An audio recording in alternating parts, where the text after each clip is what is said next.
La Russie vient de perdre sa plus vaste zone depuis le début de la guerre en Ukraine. Non, il ne s'agit pas de territoire. L'Ukraine n'a pas mené de contre-offensive majeure pour repousser les forces russes hors des régions occupées de l'Est et du Sud. C'est un plan pour plus tard, non. La zone que la Russie n'a pas perdue n'est pas solide. C'est liquide. La mer Noire appartient à l'Ukraine. C'est une victoire clé qui prépare tout ce que l'Ukraine veut accomplir dans sa défense contre la Russie. Les territoires occupés sont un peu plus sûrs, mais surtout, la perte de la mer Noire par la Russie ouvre la voie à quelque chose de plus grand. La chute de la Crimée occupée illégalement. Le 5 juillet, nul autre que le président ukrainien Volodymyr Zelensky a annoncé que l'Ukraine contrôle désormais totalement la mer Noire. Les forces navales ukrainiennes, avec des éléments des forces de défense et de sécurité, ont réalisé ce que beaucoup pensaient impossible. La Russie a perdu la mer Noire.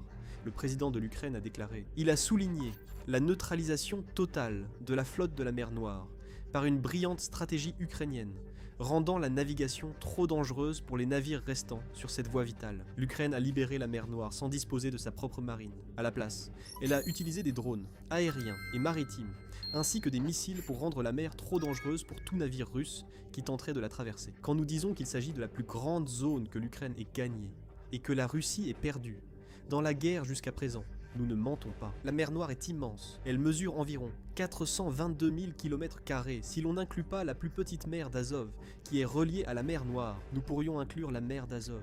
La Russie ne s'en sort pas mieux là-bas. Et cela donnerait à l'Ukraine un total de 461 000 km² d'eau, qui ont été retirés à la Russie et à sa redoutable flotte. Mais nous savons ce que vous pensez. La mer Noire n'est pas la terre ferme. Vous avez raison. Mais le contrôle de cette voie navigable par l'Ukraine est énorme, car la mer Noire est aussi cruciale pour la Russie, à la fois offensivement et défensivement, que tout territoire qu'elle occupe actuellement en Ukraine. Depuis des décennies, bien avant l'invasion de l'Ukraine, la Russie était impliquée dans des conflits en mer Noire. Chatham House indique que la Russie a mené une politique d'instabilité contrôlée en mer, par des actions secrètes et ouvertes, lui permettant de jouer l'arbitre des conflits en mer Noire. Grâce à ce positionnement, combiné à l'annexion illégale de la Crimée, la Russie a pu justifier le renforcement de la flotte de la mer Noire en mer Noire. En février 2022, la Russie a envahi l'Ukraine, révélant soudain ses intentions réelles derrière sa diplomatie manipulatrice en mer Noire. La mer Noire sert désormais à l'invasion. Économiquement, la Russie savait que l'Ukraine utilise la mer Noire pour exporter des céréales. Le grenier à blé de l'Europe a généré plus de 27 milliards de dollars grâce à ses exportations agricoles, dont une grande partie transitait par la mer Noire au cours de l'année précédant l'invasion lancée par Poutine. La Russie a tenté d'y mettre fin dès le début. Sous pression, Poutine a signé l'initiative céréalière de la mer Noire pour laisser passer les navires ukrainiens, pour s'en retirer en juillet 2023. Le Center for Strategic and International Studies a déclaré en septembre 2023 que la Russie avait déjà volé près de 6 millions de tonnes de céréales ukrainiennes via la mer Noire à ce moment-là. La stratégie était claire. Exploiter la mer Noire pour priver l'Ukraine des ressources économiques nécessaires à sa défense contre la Russie. La flotte de la mer Noire devait jouer un rôle clé dans ce plan, en profitant du fait que l'Ukraine ne possède pas de marine traditionnelle et n'a certainement pas de flotte de navires de guerre pour riposter. Arrêter l'exportation de céréales n'était pas la seule raison pour laquelle la Russie voulait contrôler la mer Noire. Cette mer permettait de transporter troupes et matériel de la Crimée vers l'Ukraine. La Russie pourrait utiliser ses navires de guerre pour tirer des missiles sur les villes et infrastructures militaires ukrainiennes.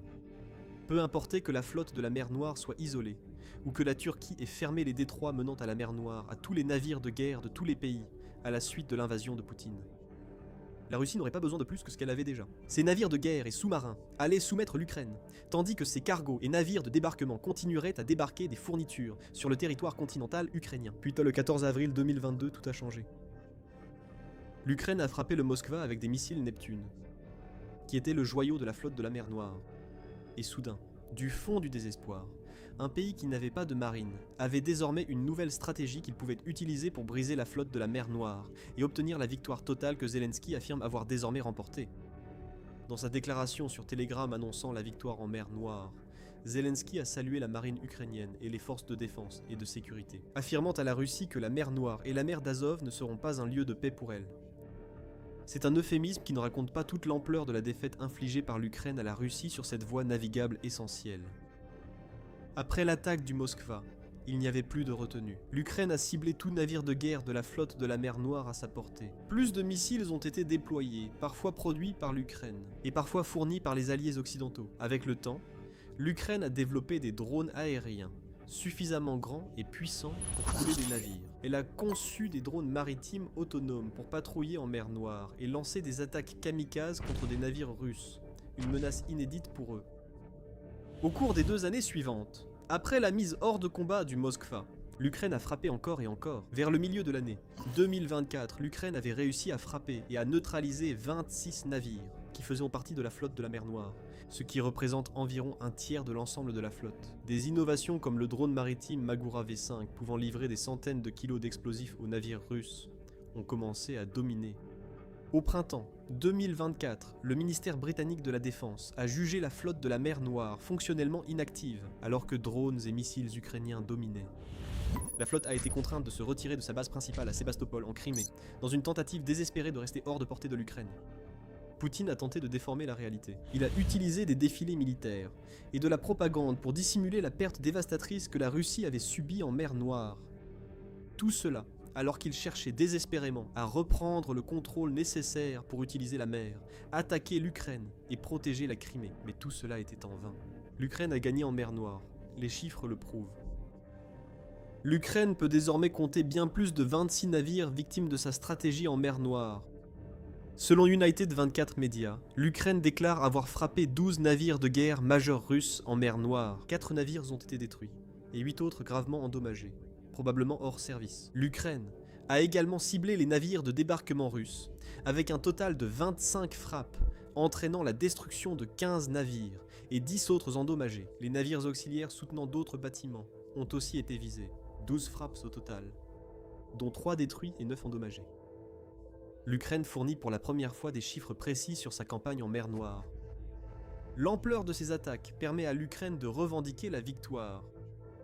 La flotte de la mer Noire n'a pas été anéantie. À chaque fois qu'un navire russe prend la mer, les drones et les missiles ukrainiens l'attendent. La Russie ne peut reconstituer sa flotte car la Turquie a fermé les détroits vers la mer Noire. Poutine a été contraint à une position inimaginable. Un pays sans marine l'a forcé à arrêter complètement d'utiliser la flotte de la mer Noire. Cela signifie que l'équilibre en mer Noire a complètement changé en faveur de l'Ukraine. Cela a des conséquences pour l'armée russe et le contrôle de Vladimir Poutine sur la Crimée illégalement annexée. Les chiffres sont impressionnants, mais l'essentiel de la campagne ukrainienne en mer Noire est qu'elle amorce la dérussification de la Crimée. C'est le but ultime de l'Ukraine. Si la Russie perd la Crimée, toute l'invasion est un échec. Avant d'explorer les dynamiques de la mer Noire et leur signification, rappelons que vous regardez l'émission militaire.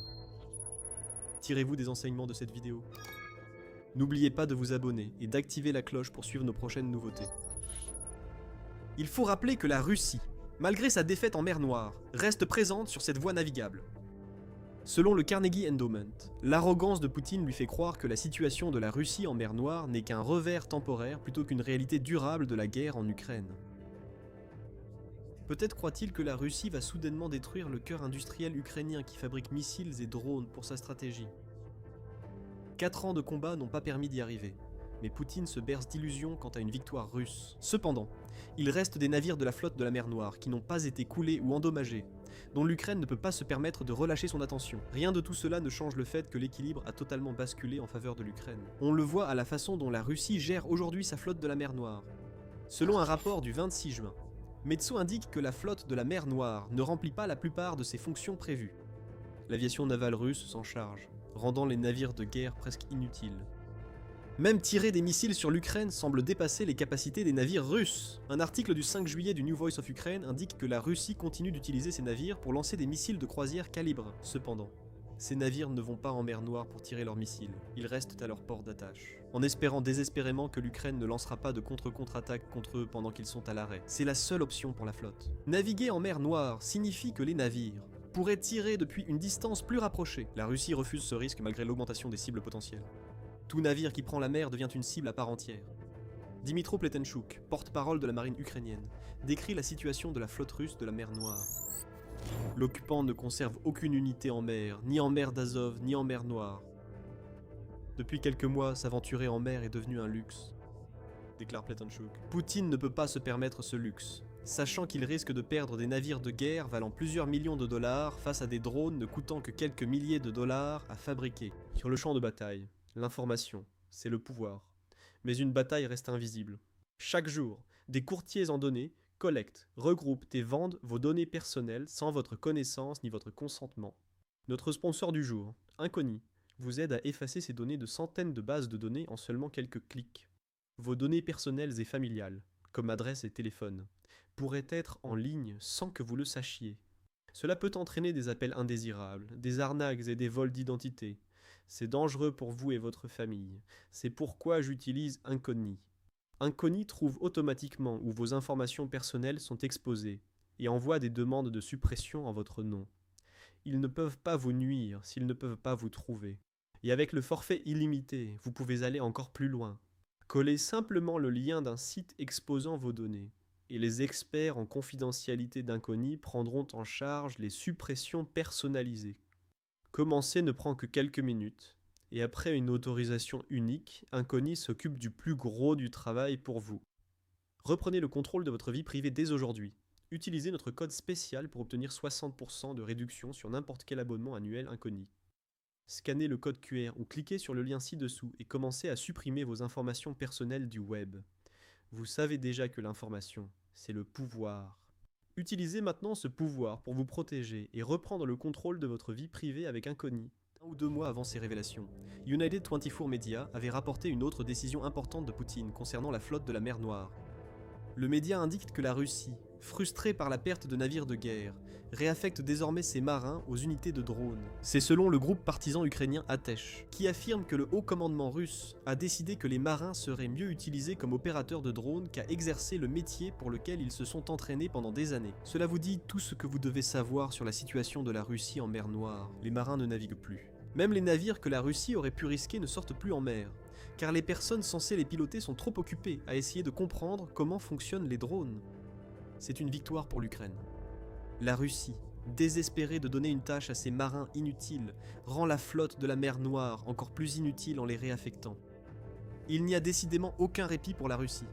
Aussi dévastatrice que soit la perte de la mer Noire pour Poutine au profit de l'Ukraine, surtout après avoir investi autant pour faire de la Russie la puissance dominante dans cette mer. La perte est éclipsée par ce qu'elle représente pour l'avenir. La Crimée est en sérieux danger. La Russie ne peut plus compter sur la flotte de la mer Noire pour sa protection. En 2026, Poutine est obligé de se rendre à l'évidence que la Crimée est devenue un énorme fardeau pour la Russie.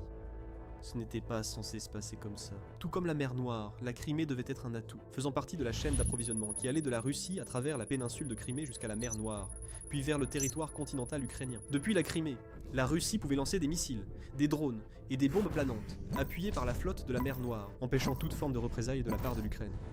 Nous savons désormais que cela ne s'est pas passé ainsi. La disparition de la flotte de la mer Noire a favorisé l'isolement de la Crimée, constaté durant une grande partie de 2026.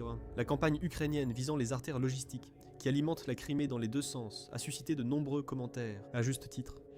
Cette campagne a vu l'Ukraine détruire des ponts, et des centaines de camions de ravitaillement et de carburant destinés à la Crimée, a joué un rôle majeur dans la campagne d'isolement qui arrache progressivement la Crimée des mains de Poutine.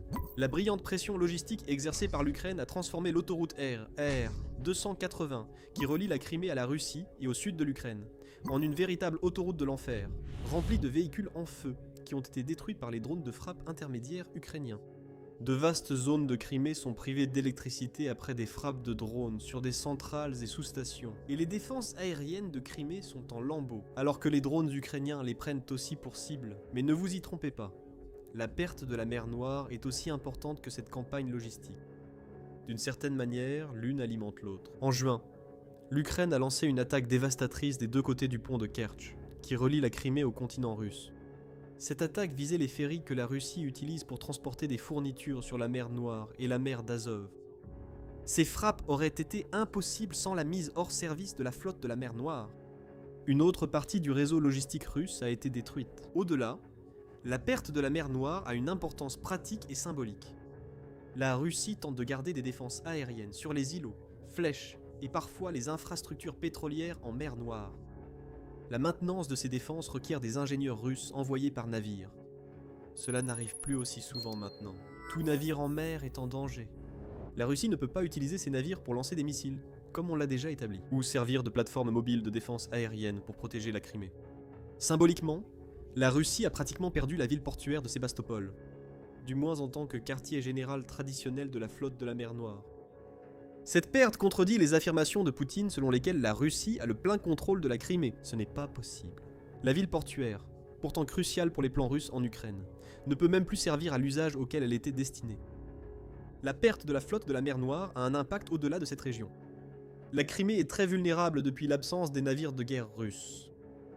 L'Ukraine a été très efficace pour tirer parti de ce fait, et elle travaille maintenant à rendre la vie intenable pour les occupants qui se trouvent sur la péninsule de Crimée. Quel que soit le mode de vie que ces occupants connaissaient autrefois, il s'effondre rapidement. La Crimée subit pénurie de carburant et coupures de courant répétées, et aucune fin ne semble en vue. Le Moscow Times a parlé à un occupant nommé Mikhail qui a déclaré « Il n'y a pas d'essence ici. Les enfants entendent constamment des explosions et l'électricité ainsi que l'eau sont rationnées. Je ne sais pas quand cela va se terminer. Je ne veux pas compter sur les trains. Ils sont soit annulés, soit reportés. Mieux vaut avoir une réserve d'essence. Ici, contrairement à Sébastopol, on ne peut même pas acheter d'essence en théorie. Plus rien ne fonctionne en Crimée.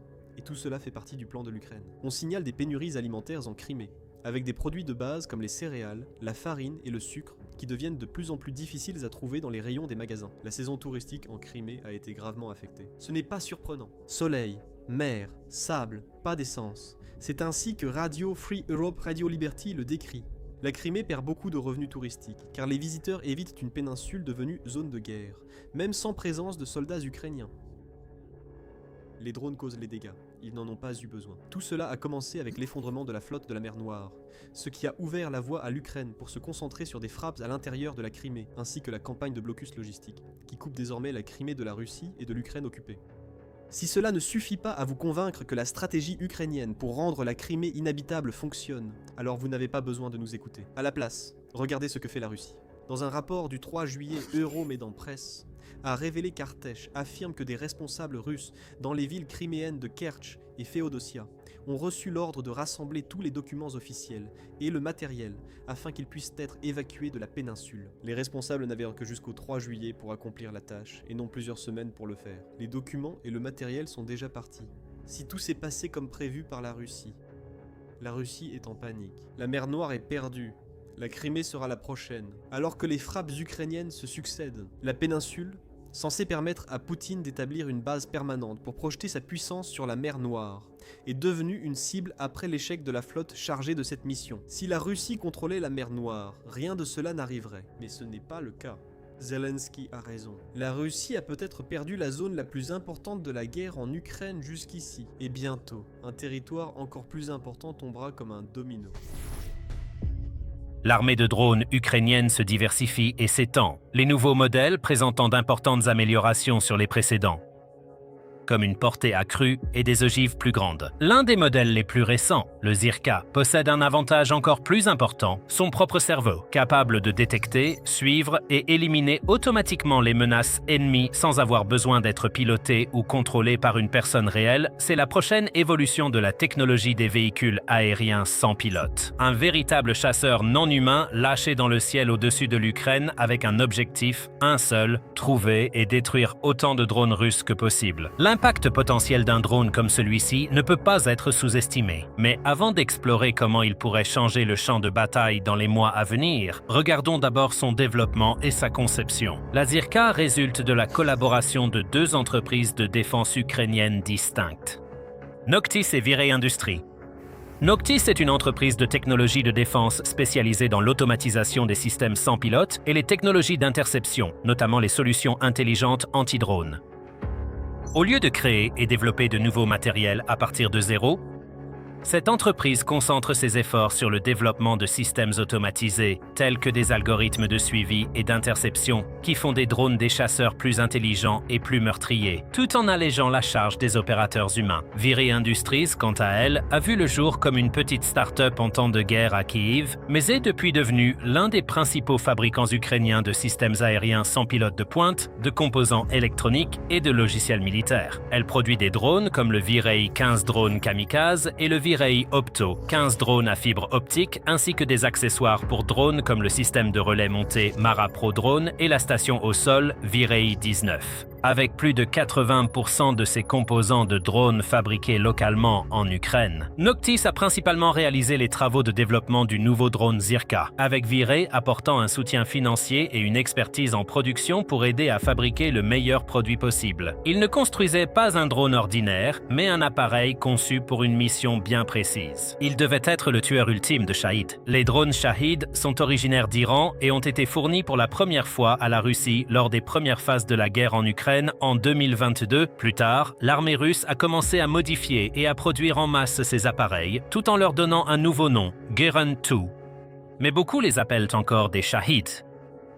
Au cours du conflit, ils ont causé de lourds dégâts lors de nombreuses attaques contre des villes et villages ukrainiens, visant à la fois les infrastructures militaires et civiles. Pour s'assurer que ces attaques causent le plus de dégâts possible, les usines russes produisent des milliers d'unités par mois. Leur commandant ordonne le déploiement de vastes essaims au-delà de la frontière et en Ukraine, et les ingénieurs du Kremlin ont sans cesse trouvé comment améliorer les capacités de leurs drones. À l'origine, par exemple, les Shahed ne pouvaient transporter que des ogives pesant jusqu'à 50 kg, soit 110 livres. Les ingénieurs russes les ont rendus encore plus destructeurs. Les dernières variantes sont souvent dotées d'ogives de 90 kg, 200 livres à la place. Les équipes russes ont aussi conçu des versions du Shahed à propulsion par réaction, atteignant des vitesses impressionnantes de 500 à 600 km/h, soit 300 à 370 miles par heure. La plupart utilisent des hélices plus simples et moins chères pour la propulsion, ce qui leur donne une vitesse maximale d'environ 180,5 km/h,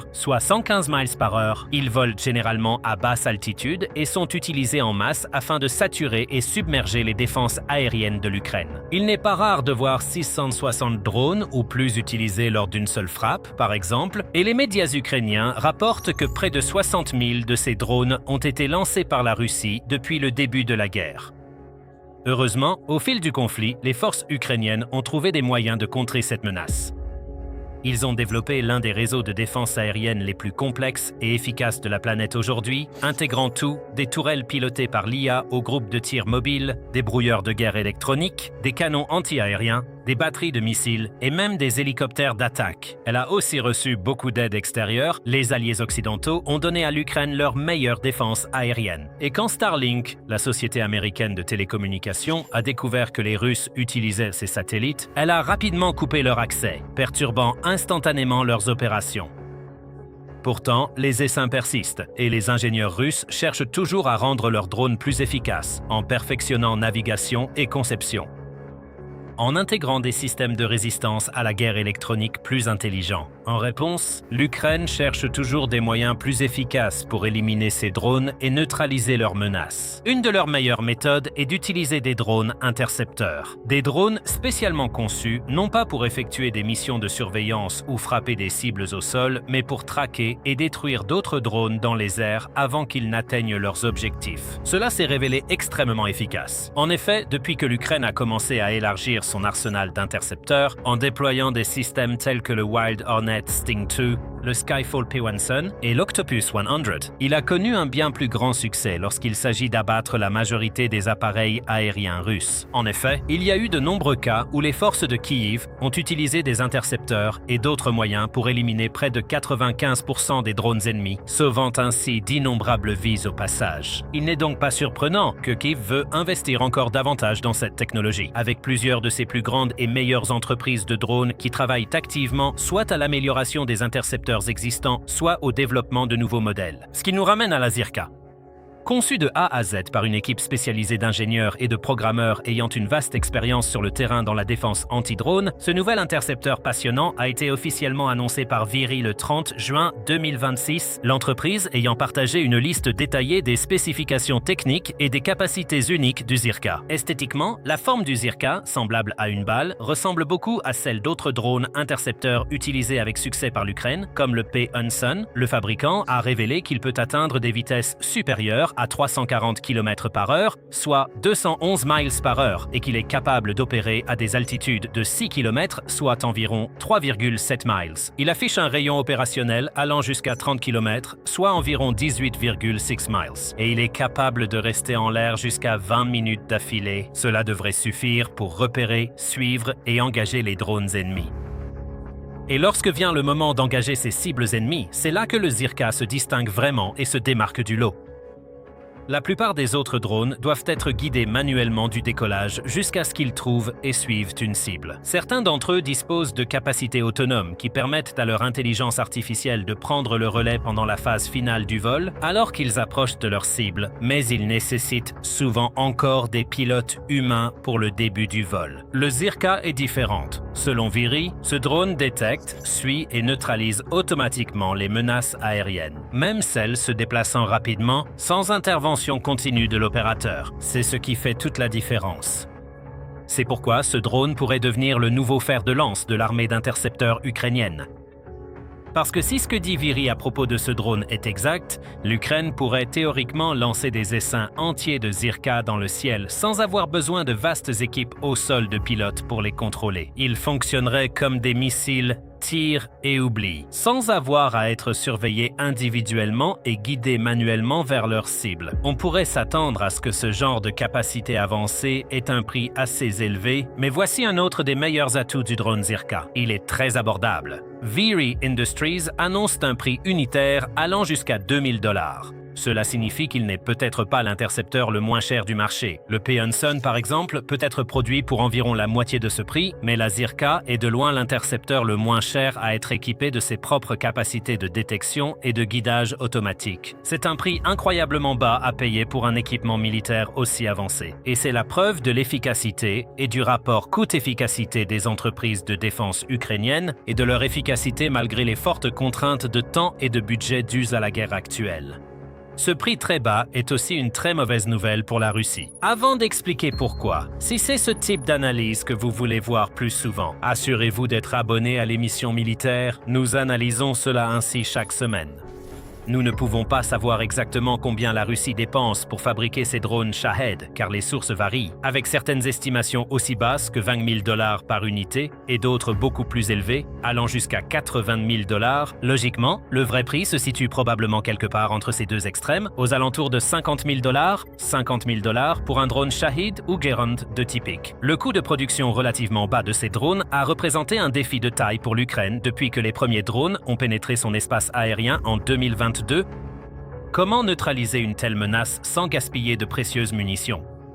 Parce qu'avant l'époque des drones intercepteurs, la seule façon sûre d'abattre un drone ennemi était d'utiliser un missile intercepteur. Les missiles intercepteurs coûtent cher. De nombreux alliés occidentaux de l'Ukraine ont été heureux de fournir ces munitions au fil des ans. Les États-Unis ont livré par exemple des missiles Patriot Pack et des missiles RR avancés à moyenne portée IM-120 AMRAAM, mais les IM-120 coûtent environ 1 million de $ par missile, alors que les missiles PAC-2 et PAC-3 coûtent plusieurs millions chacun. Même certains des intercepteurs les moins chers de Kyiv, comme les missiles Iris-T allemands, coûtent quand même plusieurs centaines de milliers de dollars chacun. Beaucoup de ces munitions ne sont disponibles qu'en quantité limitée. Par exemple, l'Ukraine n'a reçu qu'environ 600 missiles Patriot au cours des 4 premières années de la guerre. Donc, non seulement ces équipements sont extrêmement précieux, mais ils sont aussi rares. Il est illogique de tirer un missile à 1 million de $ sur un drone valant 50 000 $, surtout quand l'ennemi peut produire et lancer des centaines d'autres drones à 50 000 $ le jour même. Ainsi, l'Ukraine a dû garder ses intercepteurs en réserve, ne les utilisant que contre des menaces ennemies plus importantes et plus coûteuses, comme les missiles de croisière, en cherchant des solutions moins coûteuses pour neutraliser les Shaheds.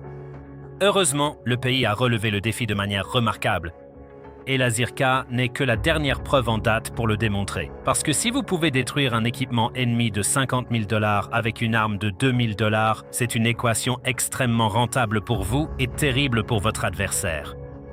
Si l'Ukraine déploie assez de Zirkas dans le ciel, chacun d'entre eux qui parvient à éliminer un Shahid russe inflige effectivement une perte nette estimée à 48 000 $ au Kremlin. Ce n'est pas énorme en soi comparé au budget de défense colossal de Moscou. Mais le coût de plusieurs drones abattus s'accumule rapidement, atteignant des millions et peut même atteindre des milliards à long terme. La Russie fait déjà face à de multiples crises économiques, en grande partie à cause de l'escalade des coûts de la guerre, l'impact des frappes de drones ukrainiens sur ses raffineries de pétrole et le flot de sanctions occidentales visant son système financier. La Zirka permet à l'Ukraine de rendre la guerre financièrement intenable pour l'ennemi, tout en éliminant des moyens ennemis et protégeant la population et les infrastructures. Bien sûr, l'impact global de ce drone dépendra de sa capacité réelle à localiser et détruire les Shahed. Cela ne semble pas poser problème, vu la façon dont il a été conçu. Comme indiqué précédemment, au début de leur travail sur la Zirka, Noctis et Viri Industries l'ont spécifiquement conçu pour qu'elle soit un drone conçu pour abattre les Shahed. Cela signifie que chaque décision concernant sa conception a été prise avec cet objectif en tête. Chaque composant a été soigneusement conçu et spécifiquement sélectionné afin de faire de ce drone un cauchemar pour ses homologues russes. Rien n'a été laissé au hasard. L'équipe de conception a contacté un bataillon ukrainien expert contre les Shahed, connu sous le nom de Darknode, pour obtenir des conseils et des informations essentielles afin de rendre leur drone aussi performant que possible. Les équipes de Darknode sont parmi les plus efficaces d'Ukraine pour repérer et détruire les drones Shahed. Ayant déjà éliminé plus de 1500 depuis le début du conflit,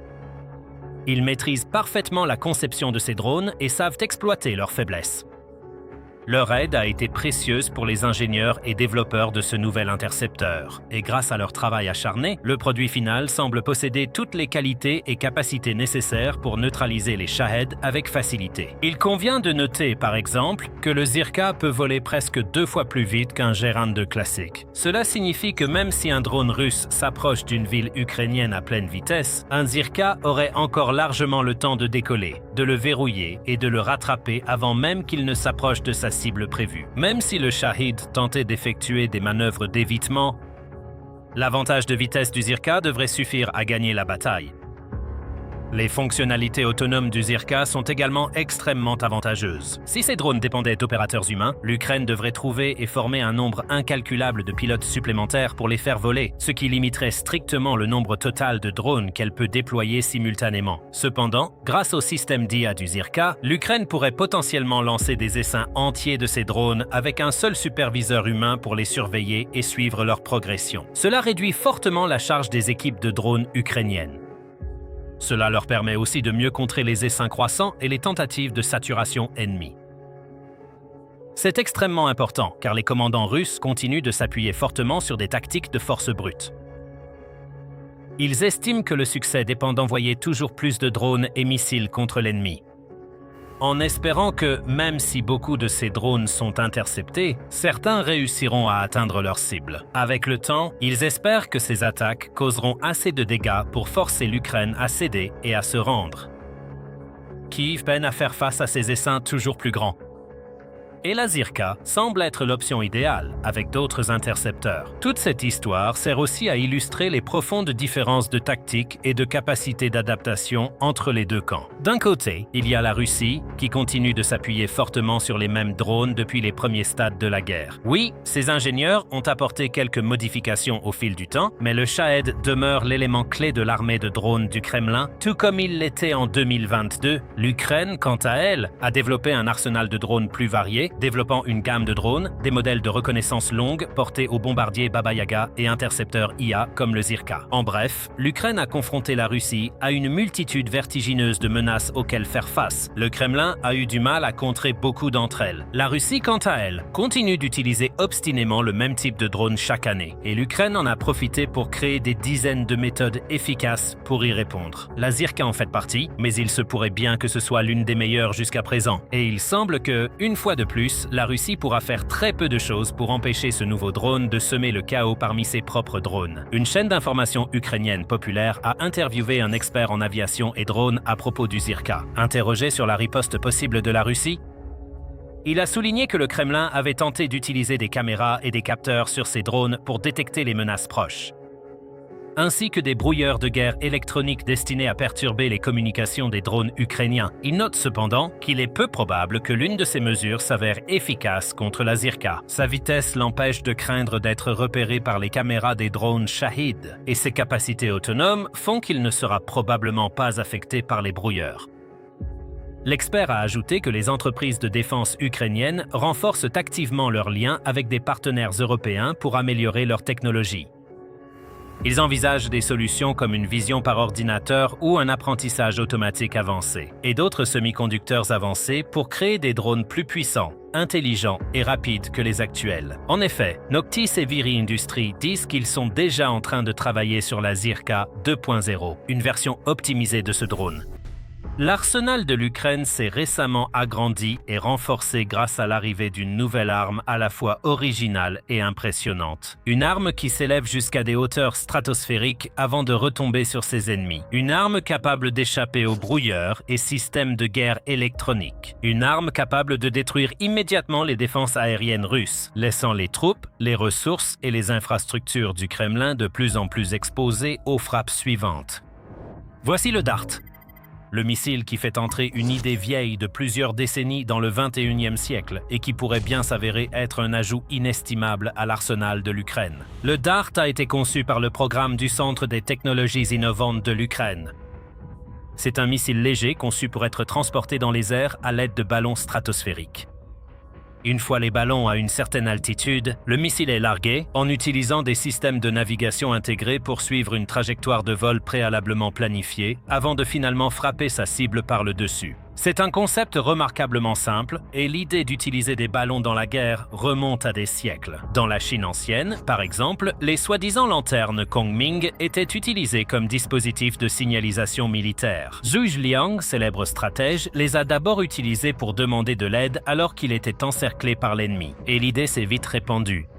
Dans le monde occidental, un autre exemple précoce de l'utilisation de ballons à des fins militaires est apparu à la fin du XVIIIe siècle, lors de la bataille de Fleurus, où les forces françaises ont utilisé un ballon à hydrogène pour suivre les mouvements de l'ennemi et transmettre des rapports en temps réel aux troupes au sol. La France a eu son propre corps d'aérostiers de courte durée, qui a finalement été dissous par Napoléon, mais l'utilisation des ballons au combat ne s'est sûrement pas arrêtée là. Les forces impériales autrichiennes ont par exemple utilisé, dans un épisode célèbre, des bombes portées par ballon contre Venise en 1849. Ils ont attaché des explosifs, chacun pesant environ 11 à 14 kg, à des montgolfières en papier qui étaient ensuite lancées aussi bien depuis la terre ferme que depuis un bateau à vapeur. Environ 200 ont été lancés au total, et au moins une a atteint la ville comme prévu, beaucoup ayant dérivé au gré du vent. Cela illustre l'un des grands défis de l'usage des ballons au combat. Avec le temps, différentes forces militaires à travers le monde, y compris les États-Unis et le Royaume-Uni, ont tenté de résoudre ces défis et de découvrir de nouvelles méthodes plus efficaces de guerre par ballon. Pendant la Première Guerre mondiale, les ballons étaient largement utilisés comme plateforme d'observation, et la Seconde Guerre mondiale a eu des usages encore plus variés. Les Britanniques utilisaient des ballons de barrage pour intercepter les attaques des bombardiers allemands et des premiers missiles de croisière. Ils ont également orchestré toute une opération militaire, l'opération Outward, en utilisant des ballons. Cela impliquait le lancement de près de 100 000 ballons au total. Près de la moitié transportait des engins incendiaires, alors que l'autre moitié transportait des fils d'acier, conçus pour déclencher des incendies et endommager les lignes électriques en Europe, provoquant le chaos que les forces allemandes devaient gérer. Le Japon, quant à lui, a utilisé des ballons incendiaires, également appelés bombes Fugo, pour livrer des charges explosives à travers l'océan Pacifique. Des milliers de ces ballons, qui mesuraient environ 10 mètres, soit 33 pieds de diamètre, et étaient principalement fabriqués en papier de soie, ont été lancés depuis Honshu, transportaient des explosifs et des engins incendiaires. Quelques centaines ont finalement été repérés en Amérique du Nord, tuant 6 personnes et provoquant quelques petits incendies de forêt. La plupart de ces exemples historiques ont eu des résultats mitigés, mais les armées modernes ont des technologies supérieures et comprennent mieux les conditions influençant les ballons en vol, et de moyens plus avancés pour contrer ces conditions. En conséquence, certaines des armées les plus puissantes du monde, y compris les États-Unis et la Chine, continuent d'explorer les applications potentielles des systèmes utilisant des ballons. Cependant, l'Ukraine ne se contente pas d'explorer ou d'expérimenter. Elle utilise activement des ballons pour semer confusion, chaos et destruction chez les Russes depuis plusieurs années, comme l'écrit le Wall Street Journal. Mais aucun pays n'a repoussé les limites des ballons aussi loin que l'Ukraine, qui les utilise pour mener des frappes audacieuses en plein cœur de la Russie, ainsi que pour la reconnaissance et le transport, et comme l'heure. En effet, les forces de Kiev se sont tournées vers les ballons dès les premiers jours du conflit, les utilisant d'abord pour larguer des bombes et des grenades sur les Russes, ou comme leurre pour épuiser les défenses aériennes ennemies. En 2024, elle avait perfectionné ses efforts basés sur les ballons, utilisant des produits de fournisseurs américains comme vecteurs pour des armes kamikazes compactes. Ces ballons ont donné à l'Ukraine la capacité de frapper des cibles russes bien au-delà des territoires occupés et au-delà de la frontière internationale entre les deux nations. Et des ballons ont été utilisés lors de nombreuses frappes contre, entre autres, des champs pétrolifères, des raffineries, des terminaux de transport maritime et des centres ferroviaires, comme le souligne Mikhail Kaufman, expert des questions militaires russes à la Fondation Carnegie pour la paix internationale. C'est une partie très importante de l'effort global de l'Ukraine pour amener la Russie à la table des négociations dans des conditions beaucoup plus raisonnables. Et c'est grâce, en partie, au ballon. Il n'est donc guère surprenant que les ingénieurs militaires ukrainiens cherchent à repousser encore plus les limites. Et le missile DART est le résultat final de leurs efforts. Voici donc un aperçu plus détaillé de ce que c'est et de son fonctionnement. Le Centre des technologies innovantes n'a pas révélé les spécifications techniques exactes, ni du missile lui-même, ni des ballons utilisés pour le lancer. Cependant, les données publiques indiquent que le missile est assez compact. Mesurant environ 6 pieds, soit 1,8 mètres de long, et pesant près de 29 livres, soit 13 kg à vide. On dit qu'il peut transporter des ogives pesant entre 3,5 kg, soit 7,7 livres, et 10 kg, soit 22 livres, selon la configuration. On pense que l'ogive intègre des éléments pénétrants à base de graphite, mais là encore, il n'y a aucun détail confirmé sur son fonctionnement ou sur les types de cibles contre lesquelles elle pourrait être utilisée. Nous ne connaissons pas non plus la portée précise, le niveau de précision ou même le statut de production de ce missile. C'est normal, car l'Ukraine ne souhaite pas révéler d'informations exploitables par les Russes. Il vaut bien mieux garder ce type d'arme secrète jusqu'à ce qu'elle soit prête à être utilisée dans la guerre, car cela leur offre la meilleure chance de surprendre l'ennemi. Bien que de nombreuses spécifications techniques restent classifiées, nous avons une idée générale du fonctionnement du DART. Les rapports suggèrent que les ballons stratosphériques le transporteront à des altitudes comprises entre 7,5 et 11,2 miles, ou 12 à 18 km. Une fois à une certaine hauteur, le missile est lancé. À ce moment-là, il s'appuie sur des servomoteurs spéciaux et des systèmes de navigation intégrés pour se stabiliser dans les airs et suivre sa trajectoire de vol prédéfinie. Cela peut sembler être un détail mineur, mais c'est extrêmement important, car si le missile était simplement largué d'un ballon sans pouvoir se stabiliser, il pourrait finir très loin de sa trajectoire. Au lieu de cela, le DART se dirige vers sa cible pendant sa descente, mais une fois qu'il se trouve à environ 6 km, soit 3,7 miles de la surface de la Terre, son système de navigation s'éteint complètement. C'est, sans aucun doute, la partie la plus essentielle et intéressante de la conception du DART. Avec son système de navigation désactivé, il utilise un moteur à propergol solide pour poursuivre sa trajectoire. Suivant une trajectoire prédéfinie avant de finalement percuter sa cible, cela peut aller d'un dépôt de munitions à un réservoir de pétrole. Maintenant, voici pourquoi c'est important. La Russie dépend de plus en plus de systèmes de guerre électroniques pour brouiller, leurrer ou perturber d'une autre manière les drones et missiles ukrainiens. Ces ingénieurs continuent d'innover dans ce domaine en ajoutant des antennes et en créant des systèmes plus complexes pour essentiellement stopper les moyens aériens de l'Ukraine dans leur élan, en coupant leurs communications et en désactivant leur système de navigation afin qu'ils ne puissent pas atteindre leur cible prévue. L'avantage unique du système DART, c'est qu'il ne dépend pas des communications externes ni des systèmes de navigation par satellite pendant les derniers kilomètres de sa descente. Donc du moins en théorie, même si la Russie possède une armée de brouilleurs électroniques au sol, prête à saturer les ondes avec de faux signaux et des parasites, cela n'a aucune importance. Le bruit n'a aucun effet sur ce système car il n'écoute pas.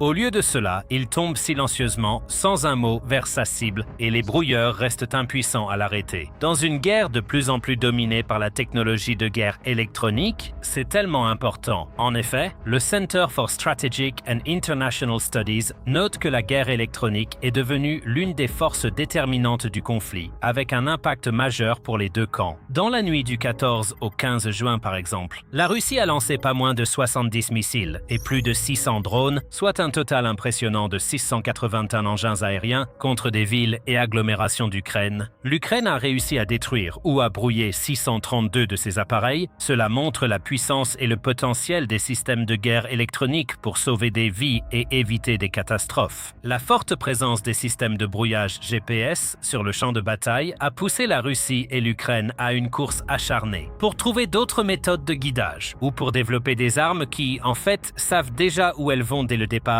et n'ont pas besoin d'être guidées tout au long du trajet, comme le DART. Mais avant d'aborder les autres avantages uniques, applications et inconvénients potentiels de cette nouvelle arme, il y en a encore beaucoup d'autres à venir. Donc, si vous appréciez l'émission militaire, n'oubliez pas de vous abonner. Le principal atout du Dart est sans doute sa capacité à échapper au système de guerre électronique ennemi, mais ce n'est pas le seul. Un autre avantage énorme de ce système est lié au fait qu'il est lancé depuis un ballon. Cela signifie qu'il pourrait théoriquement être déployé quasiment partout. Cela inclut les positions en première ligne ainsi que des endroits situés en plein cœur du territoire ukrainien. Comme le montrent les relevés météorologiques historiques, les vents stratosphériques ont tendance à souffler vers l'est, de l'Ukraine vers la Russie. Un ballon pourrait par exemple être lancé à Kiev et se laisser porter par la brise sur 160 km ou plus vers Moscou avant de larguer sa charge utile. Et puisque nous parlons ici de ballons, pas d'aéronefs, les soldats ukrainiens doivent juste gonfler le système et le laisser partir. Il n'y a pas besoin de pistes ou d'aérodromes, ni de mettre la vie d'un pilote en danger ou de risquer d'endommager ou de détruire un avion coûteux pour utiliser ce type de munitions. Elles sont déployables à tout moment, depuis presque n'importe quel endroit, et simplement les laisser poursuivre leur route jusqu'en territoire ennemi. Cela offre à la Russie un tout autre défi à gérer. Jusqu'à présent, elle affrontait de nombreux drones et missiles développés localement par l'Ukraine, ainsi qu'à des armes occidentales comme les Storm Shadows et les ATACMS. Bien qu'ils soient tous différents, de nombreux systèmes reprennent des schémas classiques et ont des vulnérabilités similaires exploitables via radar et défense aérienne, et de technologies de guerre électronique. Le Dart est différent à presque tous les égards. Il s'élève à des altitudes bien supérieures à celles d'un drone classique et fonce vers ses cibles sans dépendre des mêmes technologies de navigation qu'un missile ordinaire. Et cela pose un problème à la Russie, parce que le Kremlin n'a pas encore de moyens éprouvés pour contrer ce type de système. Tout ce qu'il peut faire, c'est espérer que ces systèmes de défense aérienne, comme les S-300 et S-400, soient capables de repérer les missiles à l'approche et de les intercepter avant le moment de l'impact. Mais ces dernières années ont fourni de nombreuses preuves que ces types de systèmes ne peuvent pas être considérés comme fiables. Des dizaines ont été endommagés et détruits par l'Ukraine, et avec moins de défense disponible, les commandants du Kremlin ont dû repositionner leurs ressources restantes et privilégier la protection de leurs infrastructures clés et d'autres sites, comme Moscou.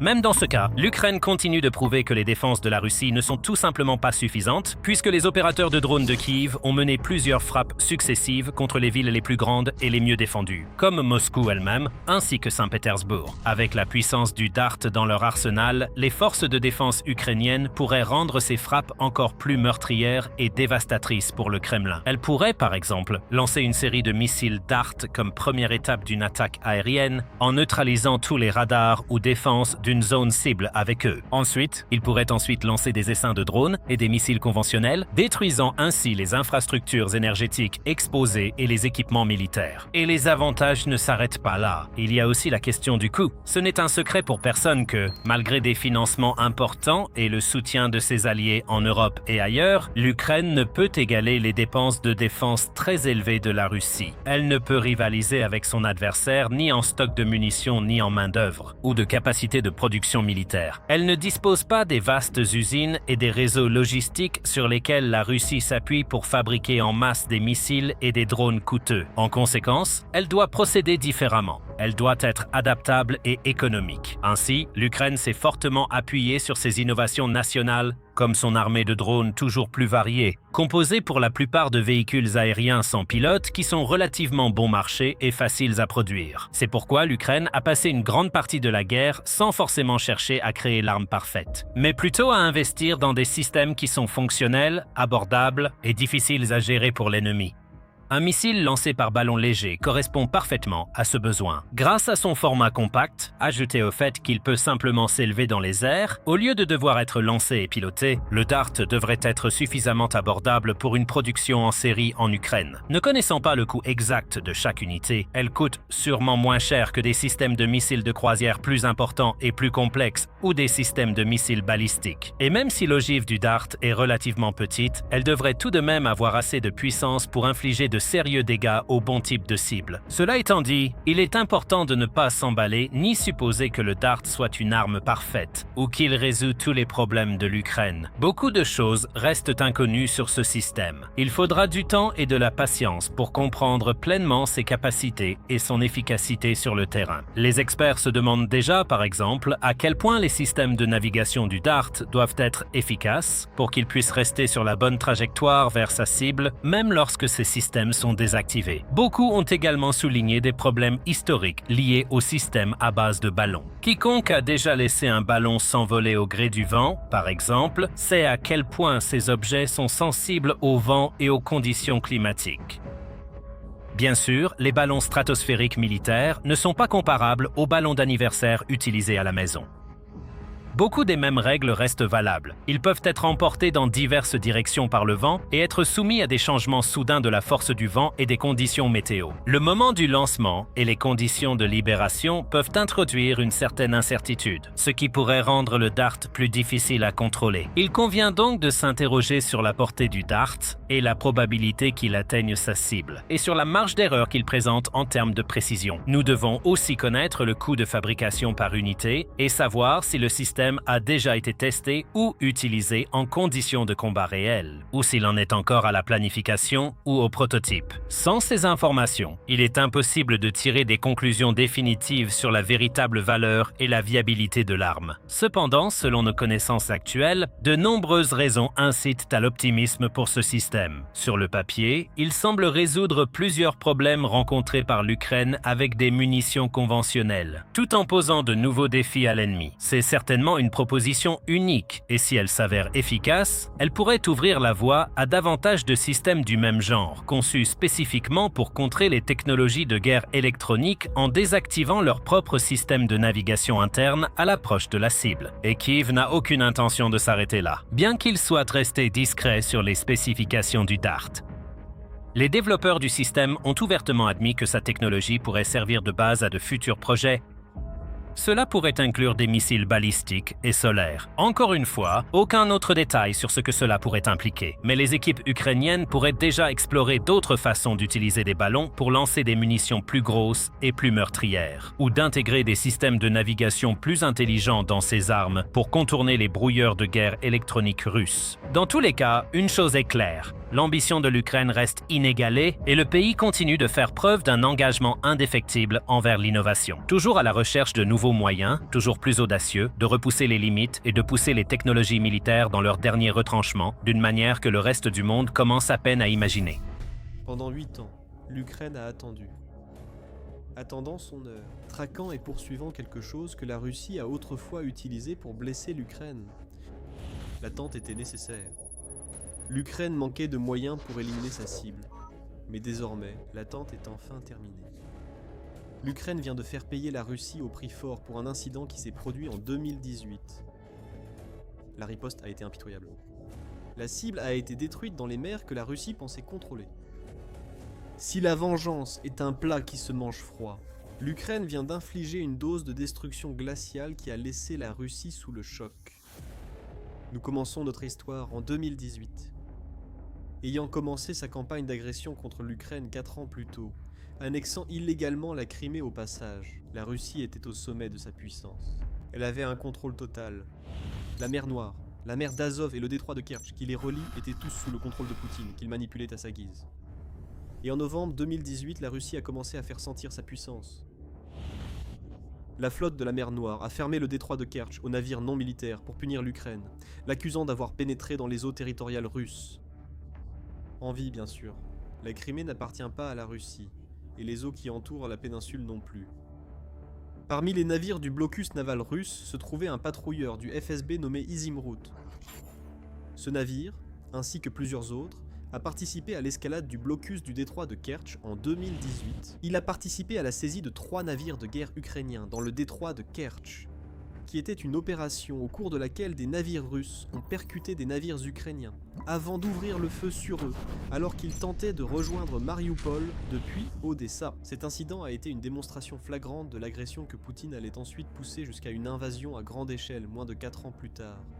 6 soldats ukrainiens blessés lors de l'attaque, et les forces russes ont capturé les équipages ukrainiens.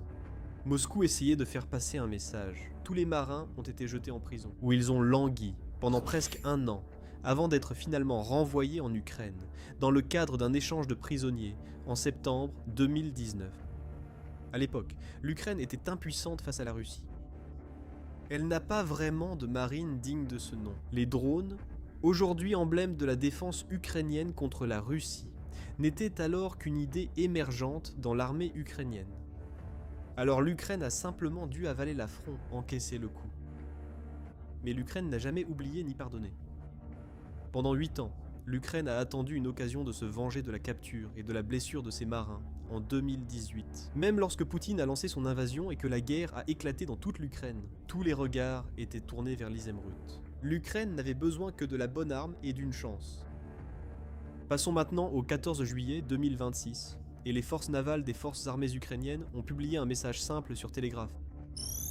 La marine des forces armées ukrainiennes a détruit le navire de garde-frontière du FSB de la Fédération de Russie, Izemrud, a déclaré la marine ukrainienne, en notant l'implication du navire lors de l'incident du détroit de Kertch 8 ans plus tôt. Si quelqu'un doutait que l'Ukraine savait ce qu'elle visait en détruisant le navire. La marine a dissipé ses doutes en précisant que la vengeance était un facteur. Le châtiment est inévitable. Il y en aura d'autres. Tel était le message glaçant de la marine ukrainienne. Il avait fallu près d'une décennie de chasse patiente et de développement d'armes, mais l'Ukraine a finalement éliminé sa cible. L'Ukraine n'a pas seulement détruit le navire lui-même. Des marins russes sont morts ou blessés à la suite de l'attaque contre l'Izemrud, affirme l'Ukraine, et l'attaque a eu lieu lors d'une nuit où les drones ukrainiens ont détruit 11 autres navires en mer d'Azov. Donc, ce que nous voyons ici, ce n'est pas l'Ukraine qui met tout ce qu'elle a pour détruire un seul navire de guerre. L'Ukraine contrôle maintenant les eaux que la Russie utilisait pour l'opprimer il y a 8 ans. L'Izemrud n'est plus le tyran redouté qu'il était autrefois pour l'Ukraine. Ce n'est plus qu'un navire parmi tant d'autres, qui a eu une rencontre malheureuse avec un drone puissant et bien trop d'eau. Perdu dans la foule, perdu pour la Russie. Un sort idéal pour un navire jadis symbole de la domination russe sur l'Ukraine. L'Ukraine a pris sa revanche après 8 ans, mais des questions subsistent.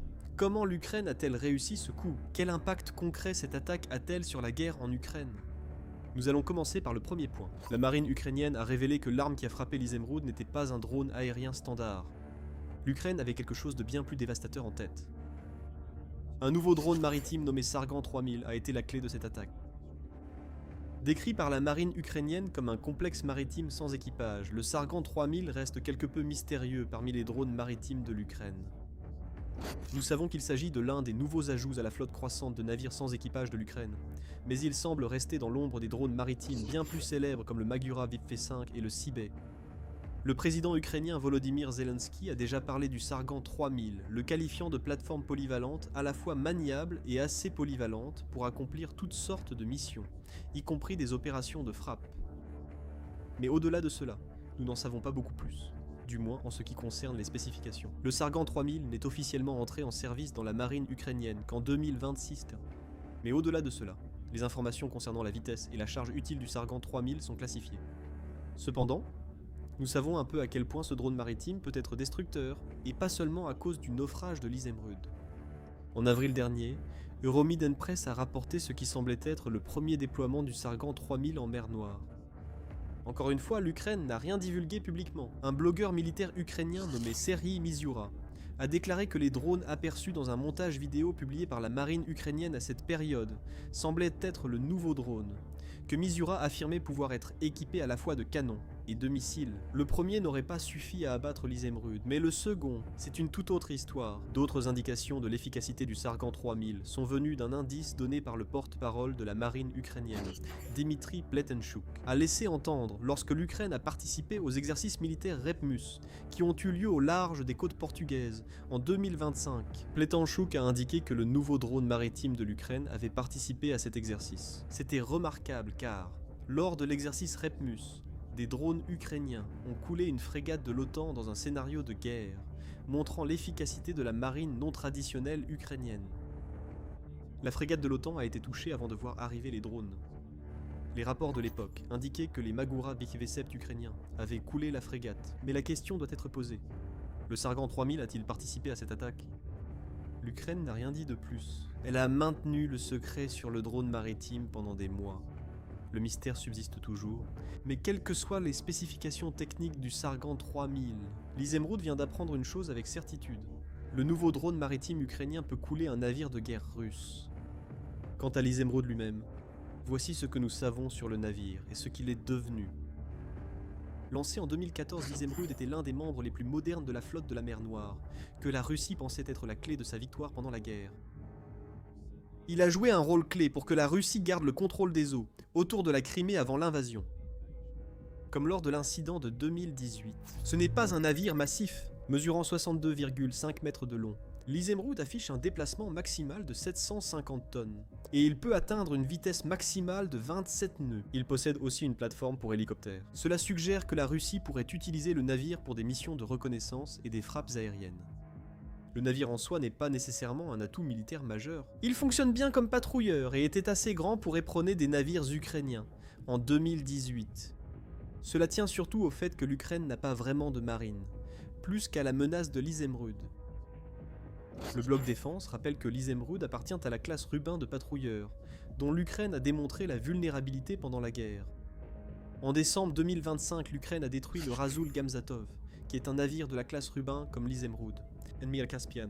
En février 2026, une autre paire de navires classe Rubin a été endommagée lors d'une attaque près d'Inkerman, en Crimée.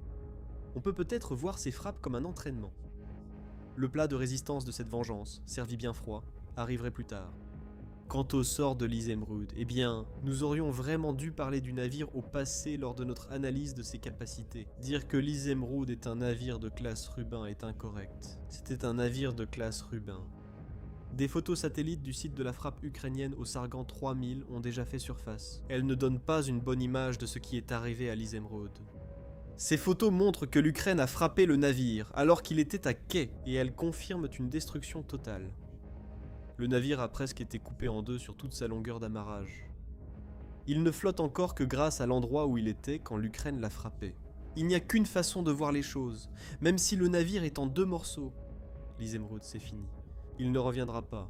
Les réparations sont impossibles. Et l'Ukraine a sa revanche. Si cela avait été une frappe isolée menée par l'Ukraine, cela aurait déjà été suffisant. La vengeance est savoureuse. Le moral des forces ukrainiennes s'améliorerait, et la Russie devrait affronter la perte d'un navire autrefois symbole de sa domination sur l'Ukraine. Mais en réalité, pour le Yitzhak, son naufrage n'est qu'une partie d'une campagne. Il y a un contexte plus large en jeu ici. Dans ce contexte, Yitzhak devient une simple note de bas de page, plutôt qu'une cible unique pour l'Ukraine. Avant d'expliquer ce que nous voulons dire par là, petit rappel. Vous regardez l'émission militaire. Si vous trouvez la chaîne instructive, abonnez-vous et cliquez sur la cloche de notification pour ne rien manquer de ce que nous allons publier ensuite. Retour à Yitzhak.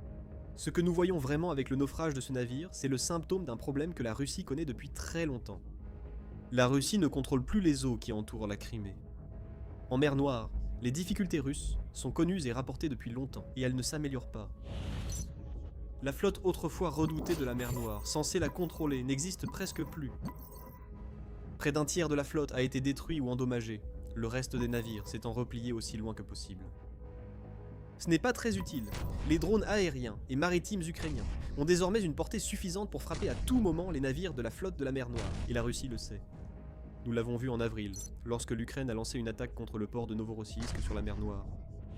Les navires de guerre russes s'y sont repliés pour fuir l'Ukraine, sans effet. Une frégate a été touchée et un message a été envoyé à Poutine.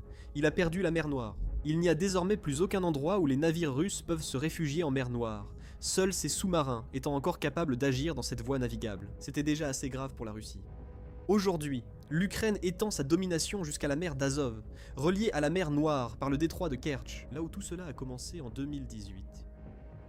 L'escalade de la campagne navale ukrainienne explique pourquoi le naufrage de l'Azov n'est qu'une note de bas de page, malgré l'intérêt lié à l'histoire du navire.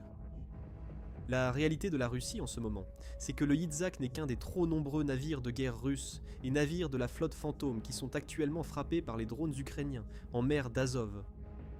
L'Ukraine a passé plus d'une semaine à bombarder le trafic maritime russe en mer d'Azov. Ce faisant, cela a exposé la vulnérabilité de la Russie dans une autre voie navigable que la Russie est censée dominer, tant en ce qui concerne le manque de défense des navires touchés face aux drones ukrainiens, que la disparition apparente des défenses aériennes sur la péninsule de Crimée. Elle devrait pouvoir stopper ces frappes.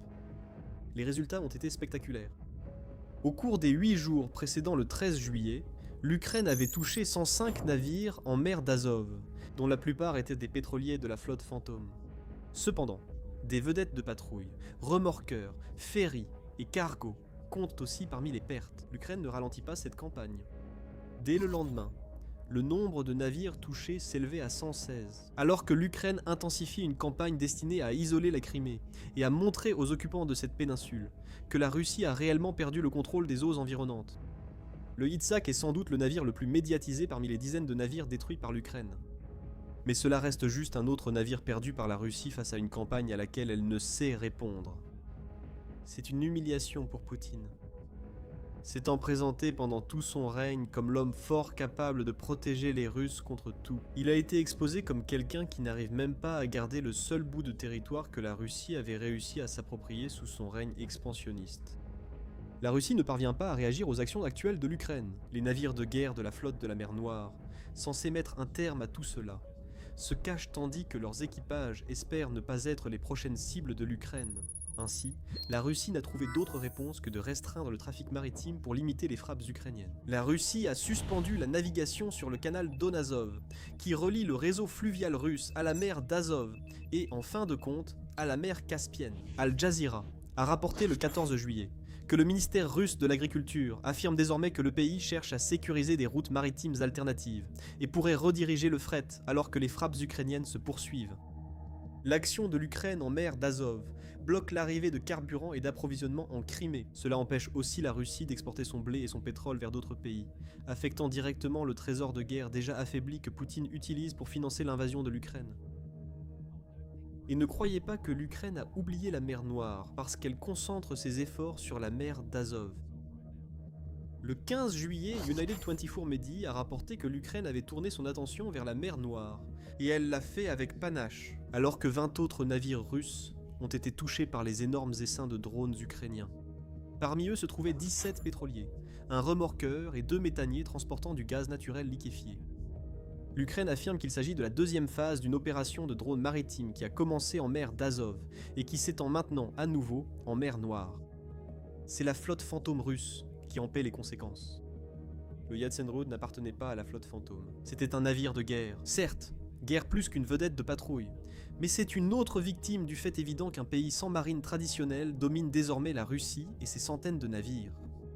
La revanche de l'Ukraine montre comment la Russie s'est laissée intimider dans des eaux qu'elle devait contrôler sans difficulté. Selon 1945, l'humiliation de la Russie grandit encore plus alors que toutes les marines du monde observent ce que fait l'Ukraine et constatent qu'un changement radical dans la guerre navale est en train de se produire. Avant, le pays avec le plus et les plus grands navires de guerre gagnait les batailles navales. Ce n'est plus le cas aujourd'hui, notamment quand ces batailles ont lieu sur une surface d'eau limitée. La Russie réagit de façon de plus en plus désespérée aux drones ukrainiens. Ces sous-marins, seuls capables d'opérer en mer Noire, restent vulnérables aux attaques ukrainiennes. Ils doivent rester immergés le plus longtemps possible. À l'accostage, la Russie couvre leurs kiosques de cages grillagées pour les protéger des drones aériens. Ces kiosques seront peu efficaces contre les drones maritimes. Et l'Ukraine vient de prouver que son Sarmat 3000 est suffisamment puissant pour couper un navire entier en deux. La Russie a peur. Elle devrait l'être. L'Ukraine ne va pas se reposer sur ses lauriers maintenant qu'elle a enfin achevé une odyssée de 8 ans pour se venger d'un navire russe qui avait autrefois humilié sa marine. La situation s'est inversée. Et cette riposte glaciale n'est qu'une des nombreuses que la Russie entière doit avaler. Pendant ce temps, les problèmes de la Russie en mer Noire et en mer d'Azov s'accumulent. Tout comme la pression que tout cela exerce sur la Crimée. Vous vous souvenez de la Crimée, non? Transformers. Des robots déguisés. Les spectateurs d'un certain âge penseront immédiatement à un dessin animé culte. D'autres penseront à ce que Michael Bay a fait de la franchise, ou aux jouets avec lesquels ils ont grandi. Nous vous garantissons qu'aucun de vous ne pensera aux Transformers dans le contexte de la guerre en Ukraine. Mais vous devriez. Ils sont là. L'Ukraine vient de déployer quelque chose qui a marqué l'histoire. Ça vient de la mer, transformée, puis a commencé à éliminer des Russes. Le pire cauchemar de la Russie est arrivé. Un nouveau drone révolutionnaire qui fonctionne sur terre et sur l'eau. Une révolution est en marche. Et ce qui s'est passé après que l'Ukraine a déployé son transformer nous montre le futur brutal qui attend les pantins de Poutine. Dans ce que son armée qualifie de première mondiale, l'Ukraine vient de réussir une opération combinée terrestre et maritime qui reprend le débarquement amphibie traditionnel et lui donne une touche du XXIe siècle. Nous allons vous donner les bases. L'Ukraine a envoyé un navire de surface sans pilote chargé d'un robot terrestre vers un site occupé par la Russie. Lorsque le drone maritime est arrivé, il a déchargé le robot terrestre et est retourné dans l'eau, laissant le robot attaquer la position russe. Aucun soldat ukrainien n'a été blessé lors de cette opération. Ce que nous avons vu à la place, c'est une fusion incroyable de deux types de drones différents, en un seul véhicule d'attaque, et la Russie n'y était pas préparée. Ça paraît fou, non ? Presque comme si cela sortait tout droit d'un film, mais c'est arrivé, et voici les détails. Le lieu était la flèche de Kinburn. Ce petit bout de terre fait déjà la une des journaux depuis longtemps. Mesurant seulement 40 km de long, la flèche de Kinburn est occupée par les troupes russes depuis l'occupation initiale de Kherson en mars 2022. La flèche est importante pour son emplacement. Nichée entre l'estuaire du Dniproburg dans la région de Mykolaïv et la mer Noire, la flèche sert principalement de barrière ou de point de contrôle, permettant à son détenteur de contrôler l'accès à la côte sud de l'Ukraine. La Russie fait cela depuis des années. Elle a placé des unités de surveillance sur la flèche pour surveiller le trafic maritime près de Mykolaïv ou Odessa. En plus d'utiliser la flèche pour harceler les routes maritimes ukrainiennes et lancer des frappes d'artillerie contre des cibles sur les rives du Dnipro. L'Ukraine veut récupérer la flèche de Kinburn. Pendant un moment, en juin, il semblait que cela allait se produire, car une campagne de pression ukrainienne semblait avoir forcé le retrait des troupes russes de la flèche. La Russie l'occupe toujours, donc l'Ukraine continue ses efforts. En prenant la flèche de Kinburn, l'Ukraine prive la Russie d'une plateforme de surveillance clé et sécurise davantage les routes maritimes pour ses navires marchands. La stratégie d'isolement de l'Ukraine n'a pas suffi à libérer la flèche de Kinburn. Avec sa nouvelle approche de drone inspirée des Transformers, l'Ukraine a peut-être enfin trouvé ce dont elle a besoin pour reprendre ce territoire vital. Cette approche consiste à mener des assauts amphibies en utilisant des drones maritimes et des robots terrestres tueurs. Et, ce qui tombe bien, l'Ukraine a filmé précisément ce que son Transformer a fait lorsqu'il est arrivé à la flèche de Kinburn. La vidéo d'1 minute montre vraiment quelque chose d'inédit. Les opérateurs de drones de la 123e brigade séparée de défense territoriale d'Ukraine ont d'abord guidé à distance un drone maritime sans pilote vers un emplacement sur la côte de la flèche de Kinburn. C'est déjà assez dangereux en soi. L'Ukraine aurait dû mieux planifier l'itinéraire pour éviter que les Russes ne repèrent le drone. Un examen attentif de la vidéo révèle le drone terrestre prêt à être déployé, chevauchant le drone maritime. Lorsque le drone maritime a atteint la côte, il a déployé une rampe et le robot a entamé sa part de l'opération. Ce n'était pas une mission de sauvetage, comme on voit souvent les robots terrestres y participer. Le robot ukrainien était prêt au combat. Alors que le robot s'éloigne du drone maritime, on remarque une mitrailleuse montée dessus, sans doute une PKT. Le robot ukrainien progresse sur la côte vers sa cible. Puis il commence à tirer. La vidéo ne montre pas la fin de l'escarmouche, mais ce n'est pas utile. En tout cas, le potentiel est évident pour tout le monde. L'Ukraine peut désormais débarquer des robots terrestres capables d'emporter des mitrailleuses, des mines et d'autres armes sur les côtes de zones occupées par la Russie. Nous savons ce que vous pensez. Cela peut grandement aider à libérer la Crimée occupée. Nous sommes d'accord et expliquerons bientôt pourquoi, mais d'abord, il reste des points à explorer sur l'opération de la flèche de Kinburn. L'Ukraine a qualifié cela de première mondiale, et c'est indiscutable. Nous avons assisté à un débarquement amphibie mené par un hybride de drones maritimes et terrestres. Le simple fait de le dire suffit à sidérer et à donner des cauchemars aux soldats russes, qui ont déjà largement eu leur compte des merveilles métalliques ukrainiennes. Business Insider considère cela comme une avancée majeure dans l'usage des systèmes sans équipage en guerre. Nous ne pouvons toujours pas contester cette évaluation. Nous irions même jusqu'à dire que cela change tout concernant l'aspect naval de la guerre. Les drones maritimes et robots terrestres ne sont pas nouveaux. L'Ukraine utilise ces derniers depuis des mois pour des opérations, notamment des évacuations, de la logistique et même des missions de combat. Les drones maritimes sont utilisés depuis encore plus longtemps. La flotte de la mer Noire peut vous en parler mieux que personne. Les navires survivants pourraient le faire. De nombreux navires de guerre russes ont déjà subi les effets des drones maritimes. Et ils sont désormais coulés ou trop endommagés pour être utilisés. Nous voyons maintenant la fusion de deux technologies ayant déjà causé de sérieux problèmes à la Russie. C'est ça qui change la donne ici. En dehors des images diffusées par l'Ukraine, il faut spéculer sur les types de drones employés. Au moment de la création de cette vidéo, le drone maritime utilisé lors de l'opération n'a pas été identifié. Cependant, on pense que le robot terrestre appartient à la famille de robots Rise, qui se sont fait remarquer en Ukraine pendant une grande partie de 2026. Nous assistons peut-être à une ingéniosité sur le champ de bataille, inattendue même pour le ministère de la Défense ukrainien. Ce n'est qu'en avril que le ministère a rendu les Rise et Rise Pro disponibles pour les unités via la plateforme Brave One, où les unités échangent les points E, gagnés lors d'opérations avec des drones contre plus de drones. Peut-être que la 123e U-Brigade de défense territoriale séparée a saisi l'occasion d'acheter le Rise parce qu'elle avait une grande idée pour la flèche de Kimburn. Nous savons désormais que le Rise s'était imposé avant d'atteindre la place de marché Brave One.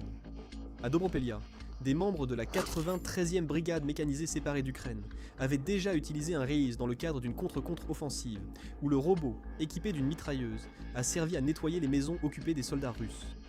Metze affirme que ce seul robot Rise a joué un rôle clé dans la libération des villages de Vezela et Druzhitska il y a quelques mois. Et celui-ci a également été filmé en train de rouler sur une route près de Vezela, tirant sur les positions russes, alors qu'un message de reddition était diffusé aux soldats russes via un haut-parleur du robot. C'est terrifiant. Imaginez voir un robot s'approcher de vous, une mitrailleuse braquée sur votre abri, vous avertissant qu'il est temps de vous rendre, ou qu'un tas de métal increvable ouvrira le feu. Le RIS a aussi servi comme on pouvait s'y attendre. Le robot, qui a en fait été dévoilé en 2024 et qui a une portée allant jusqu'à 20 km, ainsi qu'une capacité de charge utile de 300 kg, a pris part à une mission de sauvetage en février. Cette fois, un RIS Pro a sauvé un soldat blessé de la 112e brigade de défense territoriale d'Ukraine, en se rendant jusqu'à l'abri où le soldat se cachait, ayant survécu à des attaques de drones FPV et d'artillerie en route, puis en évacuant ce soldat vers une position sûre. Nous soulignons qu'on connaît suffisamment le Rise et ses capacités pour supposer, avec suffisamment de certitude, que le robot de la stratégie Transformers en Ukraine est un Rise. Il a le même aspect, et peut transporter une mitrailleuse, comme nous l'avons déjà vu avec un Rise. Et il est également disponible sur la plateforme Brave One. Tous les éléments concordent. Cependant, ce qui compte vraiment ici, c'est le potentiel. La vidéo ukrainienne montre une opération unique menée par 2 drones récemment associés, marquant l'histoire militaire. Un modèle a été établi. Maintenant, imaginez ceci, une armée de ces Transformers, tous prêts à lancer des assauts amphibies. Vous savez déjà qu'on parle de ce qui pourrait attendre la Crimée ici. Cette nouvelle approche par drone pourrait révolutionner la stratégie ukrainienne pour la péninsule occupée. Avant de continuer, rappel, vous regardez l'émission militaire. Nous allons au-delà des gros titres pour vous offrir l'histoire complète et une analyse détaillée. Si ce que vous voyez vous plaît, n'oubliez pas de vous abonner à la chaîne et d'activer la cloche de notification. Alors, Crimée, l'Ukraine n'est pas censée pouvoir attaquer la péninsule par voie amphibie. Certes, la Russie agit depuis peu comme si quelque chose de ce genre se préparait, alors que l'Ukraine poursuit sa stratégie d'isolement de la Crimée en frappant les camions de carburant et de ravitaillement sur terre et les navires en mer Noire et d'Azov, en plus des nœuds logistiques en Crimée et dans les territoires occupés. Les planificateurs militaires russes étaient inquiets. Comme l'a rapporté RBC Ukraine le 3 juillet, des unités russes en Crimée ont mené des exercices d'état-major spéciaux, en préparation pour repousser un assaut amphibie, ainsi que pour renforcer les défenses côtières. Cependant, un tel assaut au sens traditionnel semble peu probable. D'une part, l'Ukraine n'a pratiquement pas de marine, et n'a certainement pas assez de navires de débarquement pour envoyer un contingent suffisamment important de troupes en Crimée afin de reprendre la péninsule par la force. Même sans problème de navires, l'Ukraine devrait mobiliser des dizaines de milliers, voire 100 000 soldats ou plus, pour libérer la Crimée. Si elle choisit l'approche amphibie que la Russie se prépare à repousser, même avec drones et artillerie, l'Ukraine aurait du mal à percer les défenses de la Crimée occupée et repousser les forces d'invasion sur le continent. Se disperser à l'excès serait un problème. Mais maintenant, un scénario alternatif émerge. Imaginez ceci. Après avoir vu ce que la 123e brigade séparée de défense territoriale vient d'accomplir sur la flèche de Kimburn, les planificateurs militaires ukrainiens ont une idée. Ils disposent déjà de drones maritimes et des robots terrestres. Rise sont construits chaque jour. Une attaque amphibie traditionnelle n'est peut-être pas nécessaire. Au lieu de cela, l'Ukraine pourrait faire ce qu'elle fait depuis la majeure partie de la guerre, c'est-à-dire bouleverser toutes les attentes pour lancer une campagne de libération en Crimée à laquelle personne ne s'attend. Former une armée robotisée avec des drones de type Transformer, comme ceux utilisés sur la flèche de Kimburn. L'Ukraine pourrait déployer des dizaines ou centaines de robots terrestres sur la côte de Crimée. Bien sûr, ces robots ne reprendront pas la Crimée à eux seuls. Leur portée est limitée, et ils ne peuvent être envoyés qu'avec une puissance de feu restreinte. Ils pourraient détruire les défenses côtières que la Russie construit en Crimée, avec des mitrailleuses, ou en lançant des attaques kamikazes, avec des mines ou explosifs. L'idée n'est pas de totalement nettoyer la côte criméenne. Cela demanderait des milliers de drones de type Transformer. À la place, l'Ukraine pourrait utiliser cette approche pour dégager certaines parties de la côte, ce qui lui permettrait d'infiltrer des équipes de forces spéciales en Crimée, où ces équipes pourraient neutraliser des positions de troupes, des défenses aériennes et d'autres cibles clés. Ce ne serait pas une invasion totale de la Crimée occupée. Mais cette approche transformerait la péninsule en zone dangereuse, alors que l'Ukraine isole déjà la Crimée grâce à son programme de blocus logistique, faisant partie d'une stratégie plus large si vous voulez. Cette stratégie d'isolement a déjà provoqué une pénurie de carburant généralisée en Crimée, en plus du fait que l'Ukraine vise les sous-stations électriques, ce qui cause des coupures de courant fréquentes sur la péninsule. Les occupants de Crimée sont déjà effrayés. Ce qui devait être un lieu de luxe pour les Russes est devenu une zone de guerre. L'Ukraine le sait, elle n'attaque même pas le pont de Kerch, non parce qu'il est intouchable, car l'Ukraine souhaite que les occupants de la Crimée fuient en Russie, pour symboliser l'échec total de Poutine à les protéger. Comme le dit Robert Brovdi, commandant des forces de système sans pilote ukrainiennes, nous ne touchons pas au pont de Crimée. Si vous ne l'avez pas remarqué, laissez les putains passer par là, laissez tous ces millions continuer à affluer sur ce petit pont bordel, sans arrêt, de retour vers leur Russie. Si l'Ukraine ajoute des assauts amphibies menés par des drones maritimes et des robots tueurs à ce mélange déjà explosif, nous verrons l'exode. La Russie devra affronter des centaines de milliers de réfugiés cherchant à sauver leur vie. Surtout lorsque les occupants de Crimée apprendront que les robots sont suivis par des soldats ukrainiens, qui rendent déjà leur vie infernale à distance. Nous allons peut-être trop vite avec ce scénario. Il y a du potentiel dans ce que l'Ukraine vient d'accomplir. Une première mondiale aurait préparé la voie à la libération de la Crimée. Mais mettons la Crimée de côté un instant. Même dans ce cas, il y a encore un énorme potentiel dans ce que l'Ukraine vient de faire avec son approche Transformers. Pensez à l'endroit où cela s'est produit. La flèche de Kimband se trouve à l'embouchure d'un estuaire vital qui est encore disputé. Cette situation se produit partout en Ukraine. Sur de nombreuses zones du front, la Russie et l'Ukraine sont séparées par des rivières que la Russie doit franchir pour attaquer. Les deux camps utilisent artillerie et drones pour s'attaquer. La combinaison de drones maritimes et de robots terrestres permet à l'Ukraine d'attaquer les positions russes sur les rives de rivières disputées. Ce serait un gros problème pour la Russie. Les traversées de rivières ont déjà été assez difficiles pour la Russie. Car ces barrières naturelles sont faciles à défendre, puisque les rares points de passage permettent à l'Ukraine de concentrer drones et artillerie là où la Russie tente de franchir. Les points de passage naturels sont souvent près de routes que l'Ukraine connaît mieux que la Russie, donc il est facile de créer des points d'étranglement. Et les itinéraires d'approche peuvent être prévus. Comme le souligne Forbes, la Russie a souvent été contrainte de créer des ponts flottants de fortune, façon Frankenstein, simplement pour tenter de traverser les rivières. Cette tâche dangereuse expose les troupes de Poutine pendant la construction et la traversée. Intégrer les nouveaux transformers ukrainiens à l'équation. Ceux qui construisent ou traversent des ponts sont bombardés. L'Ukraine pourrait envoyer des robots terrestres de l'autre côté des rivières pour attaquer les positions russes. Une combinaison d'attaque et de défense rendrait les traversées de rivières, déjà difficiles, pratiquement impossibles. Qui sait, l'Ukraine pourrait créer des opportunités pour traverser en utilisant des robots terrestres, afin de repousser les forces russes et permettre à ses troupes d'atteindre les rives occupées. C'est encore un scénario possible issu de la nouvelle stratégie brillante de l'Ukraine. En laissant de côté les spéculations, les exploits de l'Ukraine à la flèche de Kinburn montrent que l'essor des robots terrestres continue. Et cela évolue dans des directions que personne n'avait anticipées. L'utilisation de ces robots par l'Ukraine a augmenté de façon spectaculaire en 2026. Selon Business Insider, l'utilisation des robots a augmenté de 122% au cours du premier semestre de l'année. Au mois de juin, l'Ukraine a réalisé un nombre record de plus de 16 500 missions de robots terrestres à elle seule. La plupart n'auraient pas été aussi créatifs que l'incident de la flèche de Kinburn, mais peu importe. L'Ukraine veut que ces robots effectuent à 100% des missions de ravitaillement à l'avenir, selon le média.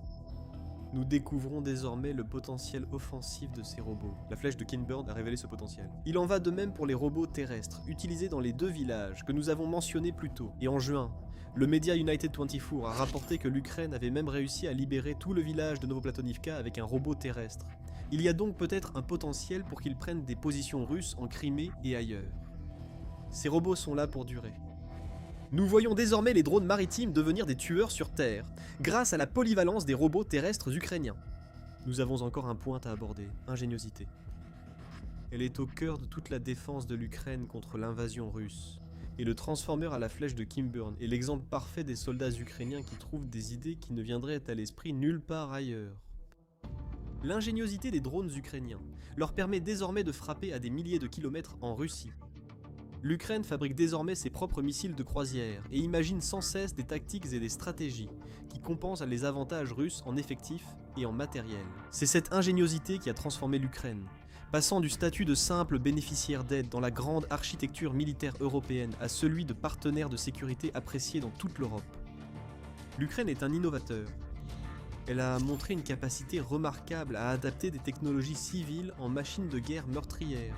Ce qui s'est passé à la flèche de Kimburn en est un autre exemple. Les Transformers sont maintenant en Ukraine, et le plan d'utilisation a déjà été établi. Nous ne pouvons qu'attendre et nous demander quelle brillante idée les soldats ukrainiens trouveront ensuite. Ils montrent à la Russie que gagner une guerre ne dépend pas seulement du nombre de soldats et d'armes engagées. C'est une question d'idées, d'intelligence et d'ingéniosité. L'Ukraine ne cesse jamais de trouver de nouveaux moyens d'arrêter la Russie. Et elle vient de franchir une nouvelle étape vers une forme de guerre entièrement menée par des machines. Nous n'en croyons pas nos yeux face à la situation actuelle dans les eaux autour de la Crimée. Les navires de la flotte fantôme russe, inexistants officiellement, sont frappés à répétition. Encore et encore, l'Ukraine frappe. C'est une campagne sauvage de destruction de navires qui restera comme la plus grande attaque de drones de l'histoire navale.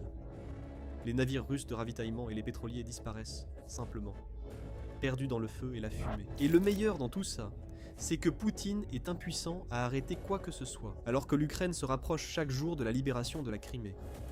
Comment sait-on que Poutine est impuissant ? Eh bien, les résultats de l'Ukraine le prouvent. Cette semaine de destruction révèle un changement majeur dans la stratégie navale de l'Ukraine. Nous commençons le 7 juillet. À ce moment, la nouvelle est tombée. L'Ukraine avait réussi une frappe d'ampleur industrielle. Spoiler, cela s'est avéré être la plus petite des 5 journées de frappe. 8 des pétroliers russes en mer d'Azov ont été touchés par des drones ukrainiens, ainsi qu'un ferry utilisé pour transporter des fournitures vers la Crimée, et un cargo utilisé lui aussi pour transporter des fournitures vers la Crimée. La flotte fantôme quitte la zone. Le commandant des forces ukrainiennes de système sans pilote, Robert Brovdi, l'a annoncé sur Telegram, ajoutant « La bataille pour le carburant destiné à la Crimée en mer d'Azov continue. C'est un indice sur la raison pour laquelle l'Ukraine agit ainsi. L'isolement de la péninsule de Crimée est l'objectif.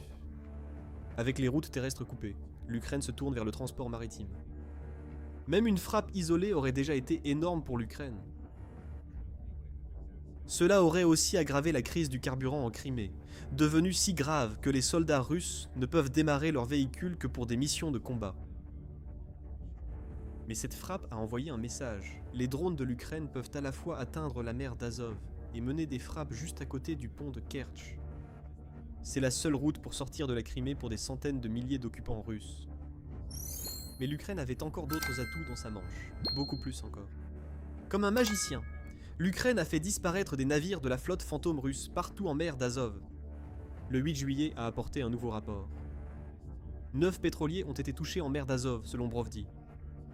Ce qui porte à 17 le nombre de pétroliers neutralisés par l'Ukraine en 2 jours. Prêt pour le prochain affrontement dans l'ombre, a lancé Brovdi dans un message moqueur sur Telegram à l'occasion de la journée des frappes. Prêt ? Poutine le voit déjà. Il est obligé de regarder les pétroliers brûler, et ses défenses aériennes en Crimée semblent totalement incapables d'y faire quoi que ce soit. L'Ukraine cherche à affaiblir la logistique russe dans toute la Crimée. Il devient vite clair que les frappes de drones sur les camions-citernes n'étaient qu'un début. Désormais, les pétroliers sont aussi concernés. La Russie espérait sans doute un jour de répit à ce stade. Si c'était le cas, l'Ukraine n'était pas prête à accorder de répit. Le 9 juillet, New Voice of Ukraine a rapporté que l'Ukraine avait lancé une nouvelle attaque nocturne. Cette fois-ci, les cibles étaient 12 pétroliers de la flotte fantôme de la Russie, ainsi qu'un cargo sec et un remorqueur. Franchement, à ce stade, on commence à perdre le compte. Pour aggraver les problèmes pétroliers russes, l'Ukraine a aussi attaqué cette nuit le terminal Yug-Rossi à Bataïsk, dans l'oblast de Rostov, en Russie. Le terminal participe à la chaîne d'approvisionnement russe en carburant pour l'export. Il fournit aussi du carburant aux forces russes actives au sud de l'Ukraine. L'Ukraine ne cible pas uniquement les navires de la flotte fantôme, elle élimine la source du carburant de la Russie. Pourtant, bien d'autres navires allaient encore suivre. Le 10 juillet a apporté une nouvelle série de frappes, qui ont complètement détruit des navires de la flotte fantôme qui techniquement ne sont pas censés exister. Le 10 juillet a vu une nouvelle escalade, alors que les drones ukrainiens ont frappé 13 navires de la flotte fantôme. En plus, ces drones ont aussi visé l'intérieur de la Crimée, où ils ont mis hors service 5 sous-stations nécessaires à la Russie pour alimenter la péninsule. Chaque panne de sous-station provoque des coupures et des détournements. L'essentiel ici, ce sont les navires. 10 pétroliers, un ferry, un vraquier, un remorqueur maritime ont été touchés par des drones ukrainiens. À ce stade, il était devenu évident que l'Ukraine avait planifié une attaque coordonnée, à plusieurs niveaux et brillante. La mer d'Azov est devenue une zone de mort pour tout navire qui ose y naviguer. Au cours des mêmes 24 heures, lors des frappes du 10 juillet sur Azov, les drones ukrainiens ont également frappé 1660 autres cibles ennemies et éliminé 426 soldats. Tout cela s'inscrit dans une campagne visant les routes, les ponts et les autoroutes qui mènent à la Crimée. Une campagne qui a forcé la Russie à réduire de 60 et 11% le trafic de fret militaire terrestre, selon Brovdi. Déconcertés et abasourdis, les occupants russes devaient espérer, ou presque supplier, que la tempête de feu s'arrête. Ce ne fut pas le cas.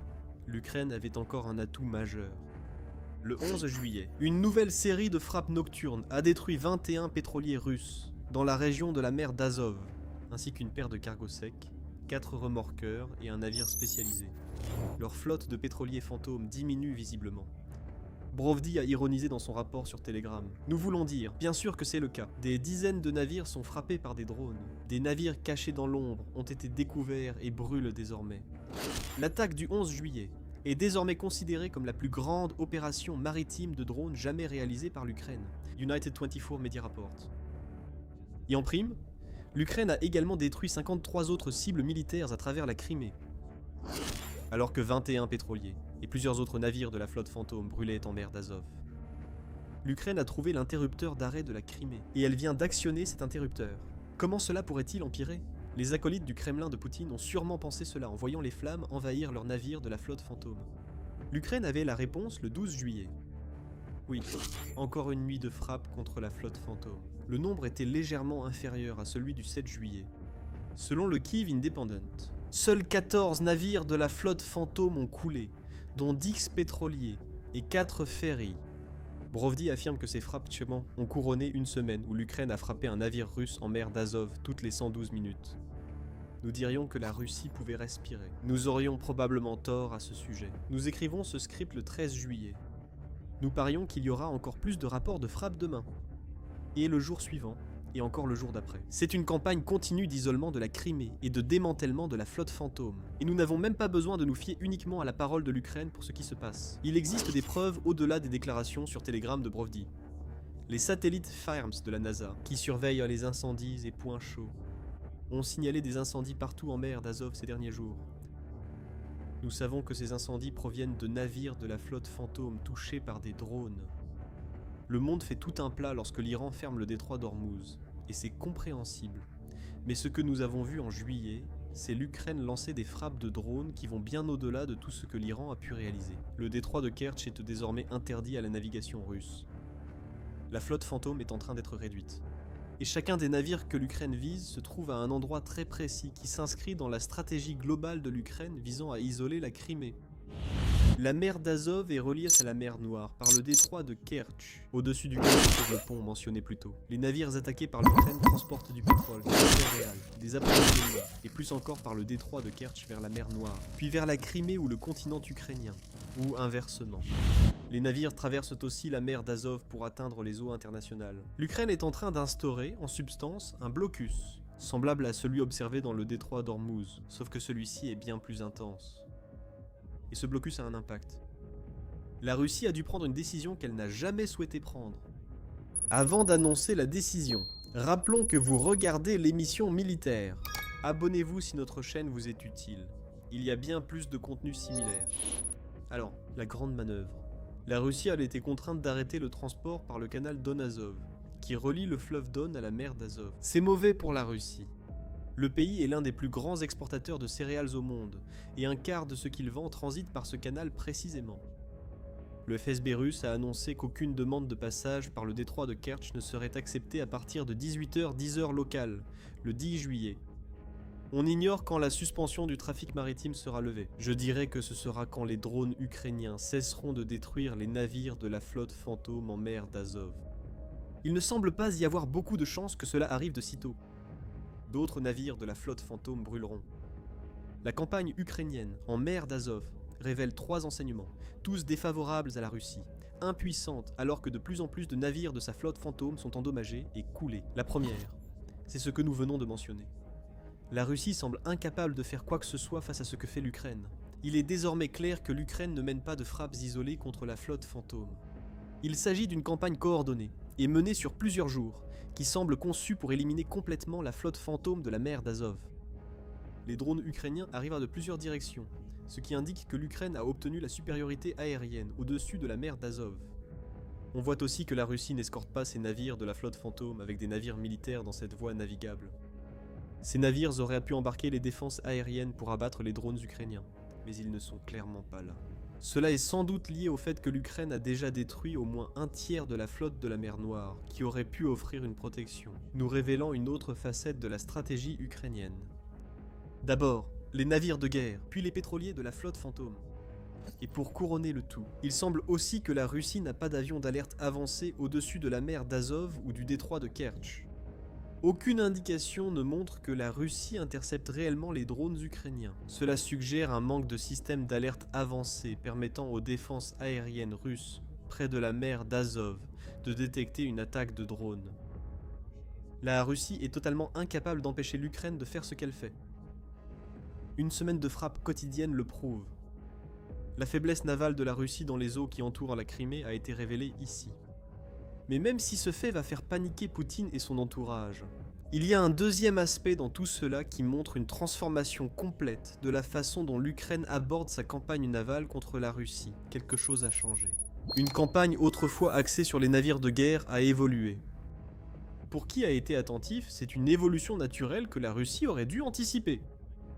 Nous avons déjà évoqué l'énorme taux de réussite de l'Ukraine face à la flotte de la mer Noire. Les navires de guerre déjà mis hors service par l'Ukraine ne peuvent être remplacés. La Turquie s'en est assurée. Elle a bloqué le passage des navires de guerre par le Bosphore et les Dardanelles, menant à la mer Noire et contrôlée par la Turquie selon la convention de Montreux. Chaque fois que la Russie perd un navire de la flotte de la mer Noire, elle perd une grande partie de la puissance navale nécessaire à Poutine pour dominer la région de Crimée. La flotte de la mer Noire est désormais pratiquement inutile pour bon nombre des missions qu'elle est censée remplir. Cela se voit à l'absence d'escorte militaire pour les navires de la flotte fantôme. Le 26 juin, UA News a rapporté que la flotte ne fait pas qu'échouer à escorter les navires. Elle a essentiellement disparu complètement des radars. Lors du rapport, aucun navire de guerre russe n'avait été détecté en mer Noire ou en mer d'Azov.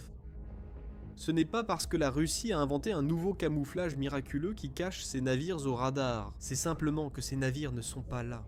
La Russie a trop peur d'utiliser ses navires de guerre dans les mers mêmes que ces navires sont censés dominer, car elle sait que les drones et missiles ukrainiens sont toujours prêts à frapper. Le président ukrainien Volodymyr Zelensky mesure l'échec de la Russie. La Russie a perdu la mer Noire, a déclaré Zelensky le 5 juillet. C'est justement à cette période que les drones ukrainiens ont commencé à attaquer en masse les navires de la flotte fantôme en mer d'Azov. La campagne de l'Ukraine dans les eaux autour de la Crimée a évolué. Avec la flotte de la mer Noire écartée, l'Ukraine peut cibler ses drones sur les navires non protégés de la flotte fantôme. Cette évolution pourrait aussi répondre à une action récente de la Russie en mer d'Azov avant les attaques ukrainiennes. Le Kyiv Post rapporte que les données de renseignement maritime de Starboard ont indiqué une baisse de 55% du nombre de navires utilisant le système d'identification automatique actif en mer d'Azov entre le 30 juin et le 11 juillet. Ce système permet à toutes les parties d'identifier les navires. Les navires de la flotte fantôme l'éteignent pour éviter d'être suivis. En bref, la Russie faisait de la mer d'Azov un refuge pour sa flotte fantôme. L'Ukraine y a mis un terme. Cela nous montre aussi la troisième chose que révèle la campagne de l'Ukraine en mer d'Azov. La campagne visant à isoler la Crimée a été intensifiée, alors qu'une nouvelle phase de coupure des routes d'approvisionnement russes débute. Cette stratégie d'isolement est en place depuis plusieurs mois, débutant avec les routes, ponts et véhicules utilisés par la Russie pour approvisionner la Crimée par voie terrestre. L'autoroute R280, qui relie la Russie, le sud de l'Ukraine occupé et la Crimée est devenu une cible dès le mois d'avril. Alors que les drones ukrainiens ont laissé derrière eux des centaines de carcasses brûlées de véhicules de ravitaillement sur la route. Depuis lors, l'Ukraine a frappé plusieurs ponts dans les territoires occupés, coupant les routes terrestres essentielles à l'approvisionnement en carburant et ravitaillement de la Crimée par la Russie. La péninsule subit une grave pénurie de carburant, forçant les habitants à faire la queue pendant des heures pour obtenir une petite quantité de carburant rationné. Des frappes visent aussi la Crimée, notamment les attaques contre des sous-stations électriques déjà évoquées. Le but est de rendre la vie en Crimée infernale pour les occupants russes, sans recourir aux crimes de guerre consistant à attaquer directement ces occupants. L'Ukraine veut que ces occupants s'enfuient, qu'ils évacuent la Crimée par le pont de Kertch que l'Ukraine laisse volontairement debout, car cet exode portera un coup énorme aux prétentions de Poutine à être le grand protecteur de la Russie. Les frappes terrestres ukrainiennes avaient déjà causé une pénurie de carburant sur la péninsule. À présent, l'Ukraine attaque les pétroliers de la flotte fantôme qui auraient navigué vers la Crimée dans le but d'atténuer cette crise. Gardez à l'esprit que cela survient, alors que l'Ukraine poursuit ses attaques contre le raffinage du pétrole russe. Ce qui, selon RBC Ukraine, a mis à l'arrêt jusqu'à 40% de la capacité de raffinage de la Russie, ce qui alimente une crise du carburant qui s'est étendue à toute la Russie continentale et touche actuellement environ 50 millions de personnes. Il est impossible de surestimer à quel point cela est humiliant pour Poutine. Il a présenté la Crimée comme la Riviera russe, la destination phare pour les touristes russes, et un symbole du pouvoir que la Russie est censée avoir sur l'Ukraine, mais cette Riviera est un champ de bataille. Tout touriste allant en Crimée fera face à des pénuries de carburant, subira des coupures de courant fréquentes et pourra même regarder depuis la côte et voir les navires en feu dans la mer d'Azov. Ils entendront le vacarme incessant des sirènes d'alerte aérienne et seront effrayés par les explosions nocturnes, alors que d'autres drones ukrainiens s'abattent sur la péninsule que Poutine ne peut plus défendre. C'est un blocus classique mené d'une manière totalement nouvelle. L'Ukraine n'a pas besoin de navires de guerre en mer, ni de points de contrôle à terre, pour empêcher la logistique russe de ravitailler la Crimée. Elle a juste besoin de drones, des centaines de drones, attaquant tout ce qui fait vivre la Crimée. Et avec cette stratégie brillante, l'Ukraine a rendu l'impossible possible. La libération de la Crimée, que personne n'aurait jamais pu anticiper en 2014 lorsque la Russie a annexé illégalement la péninsule, est en cours. La Russie affronte maintenant des mois décisifs. Alors que la Crimée est de plus en plus isolée, des préparatifs sont en cours dans le sud de l'Ukraine, notamment pour les régions occupées de Kherson et de Zaporizhia, rapporte l'UNEN. L'Ukraine doit libérer ces régions si elle veut mener à bien une opération amphibie de grande envergure pour reprendre la Crimée. La stratégie d'isolement suit cette logique. En ce moment, il y a 125 000 soldats dans le groupement militaire du sud de la Russie. Ils ont besoin de carburant, munitions et équipements. Ce sont les routes logistiques frappées par l'Ukraine qui apportent ces éléments essentiels. Ces 125 000 soldats sont en train d'être isolés, tout comme les occupants de la Crimée. Lentement mais sûrement, chaque domino tombe, et quand l'Ukraine aura fini son travail, les conditions idéales permettront la libération inattendue de la Crimée.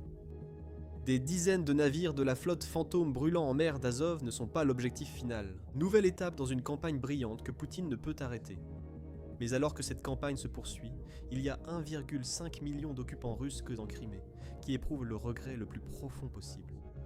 Ils n'auraient pas dû s'installer sur la péninsule. L'Ukraine vient de leur montrer pourquoi, et elle le leur montre depuis des mois. Environ un mois avant la destruction de la flotte fantôme en mer d'Azov, l'Ukraine a également détruit le pont le plus important du réseau d'approvisionnement russe en Crimée. Vous pouvez tout découvrir sur ce qui s'est passé en regardant notre vidéo. Et si cette vidéo vous a plu, abonnez-vous et activez la cloche de notification pour suivre notre émission militaire et le suivi que nous faisons de la catastrophe criméenne de Poutine. Et merci comme toujours de nous regarder.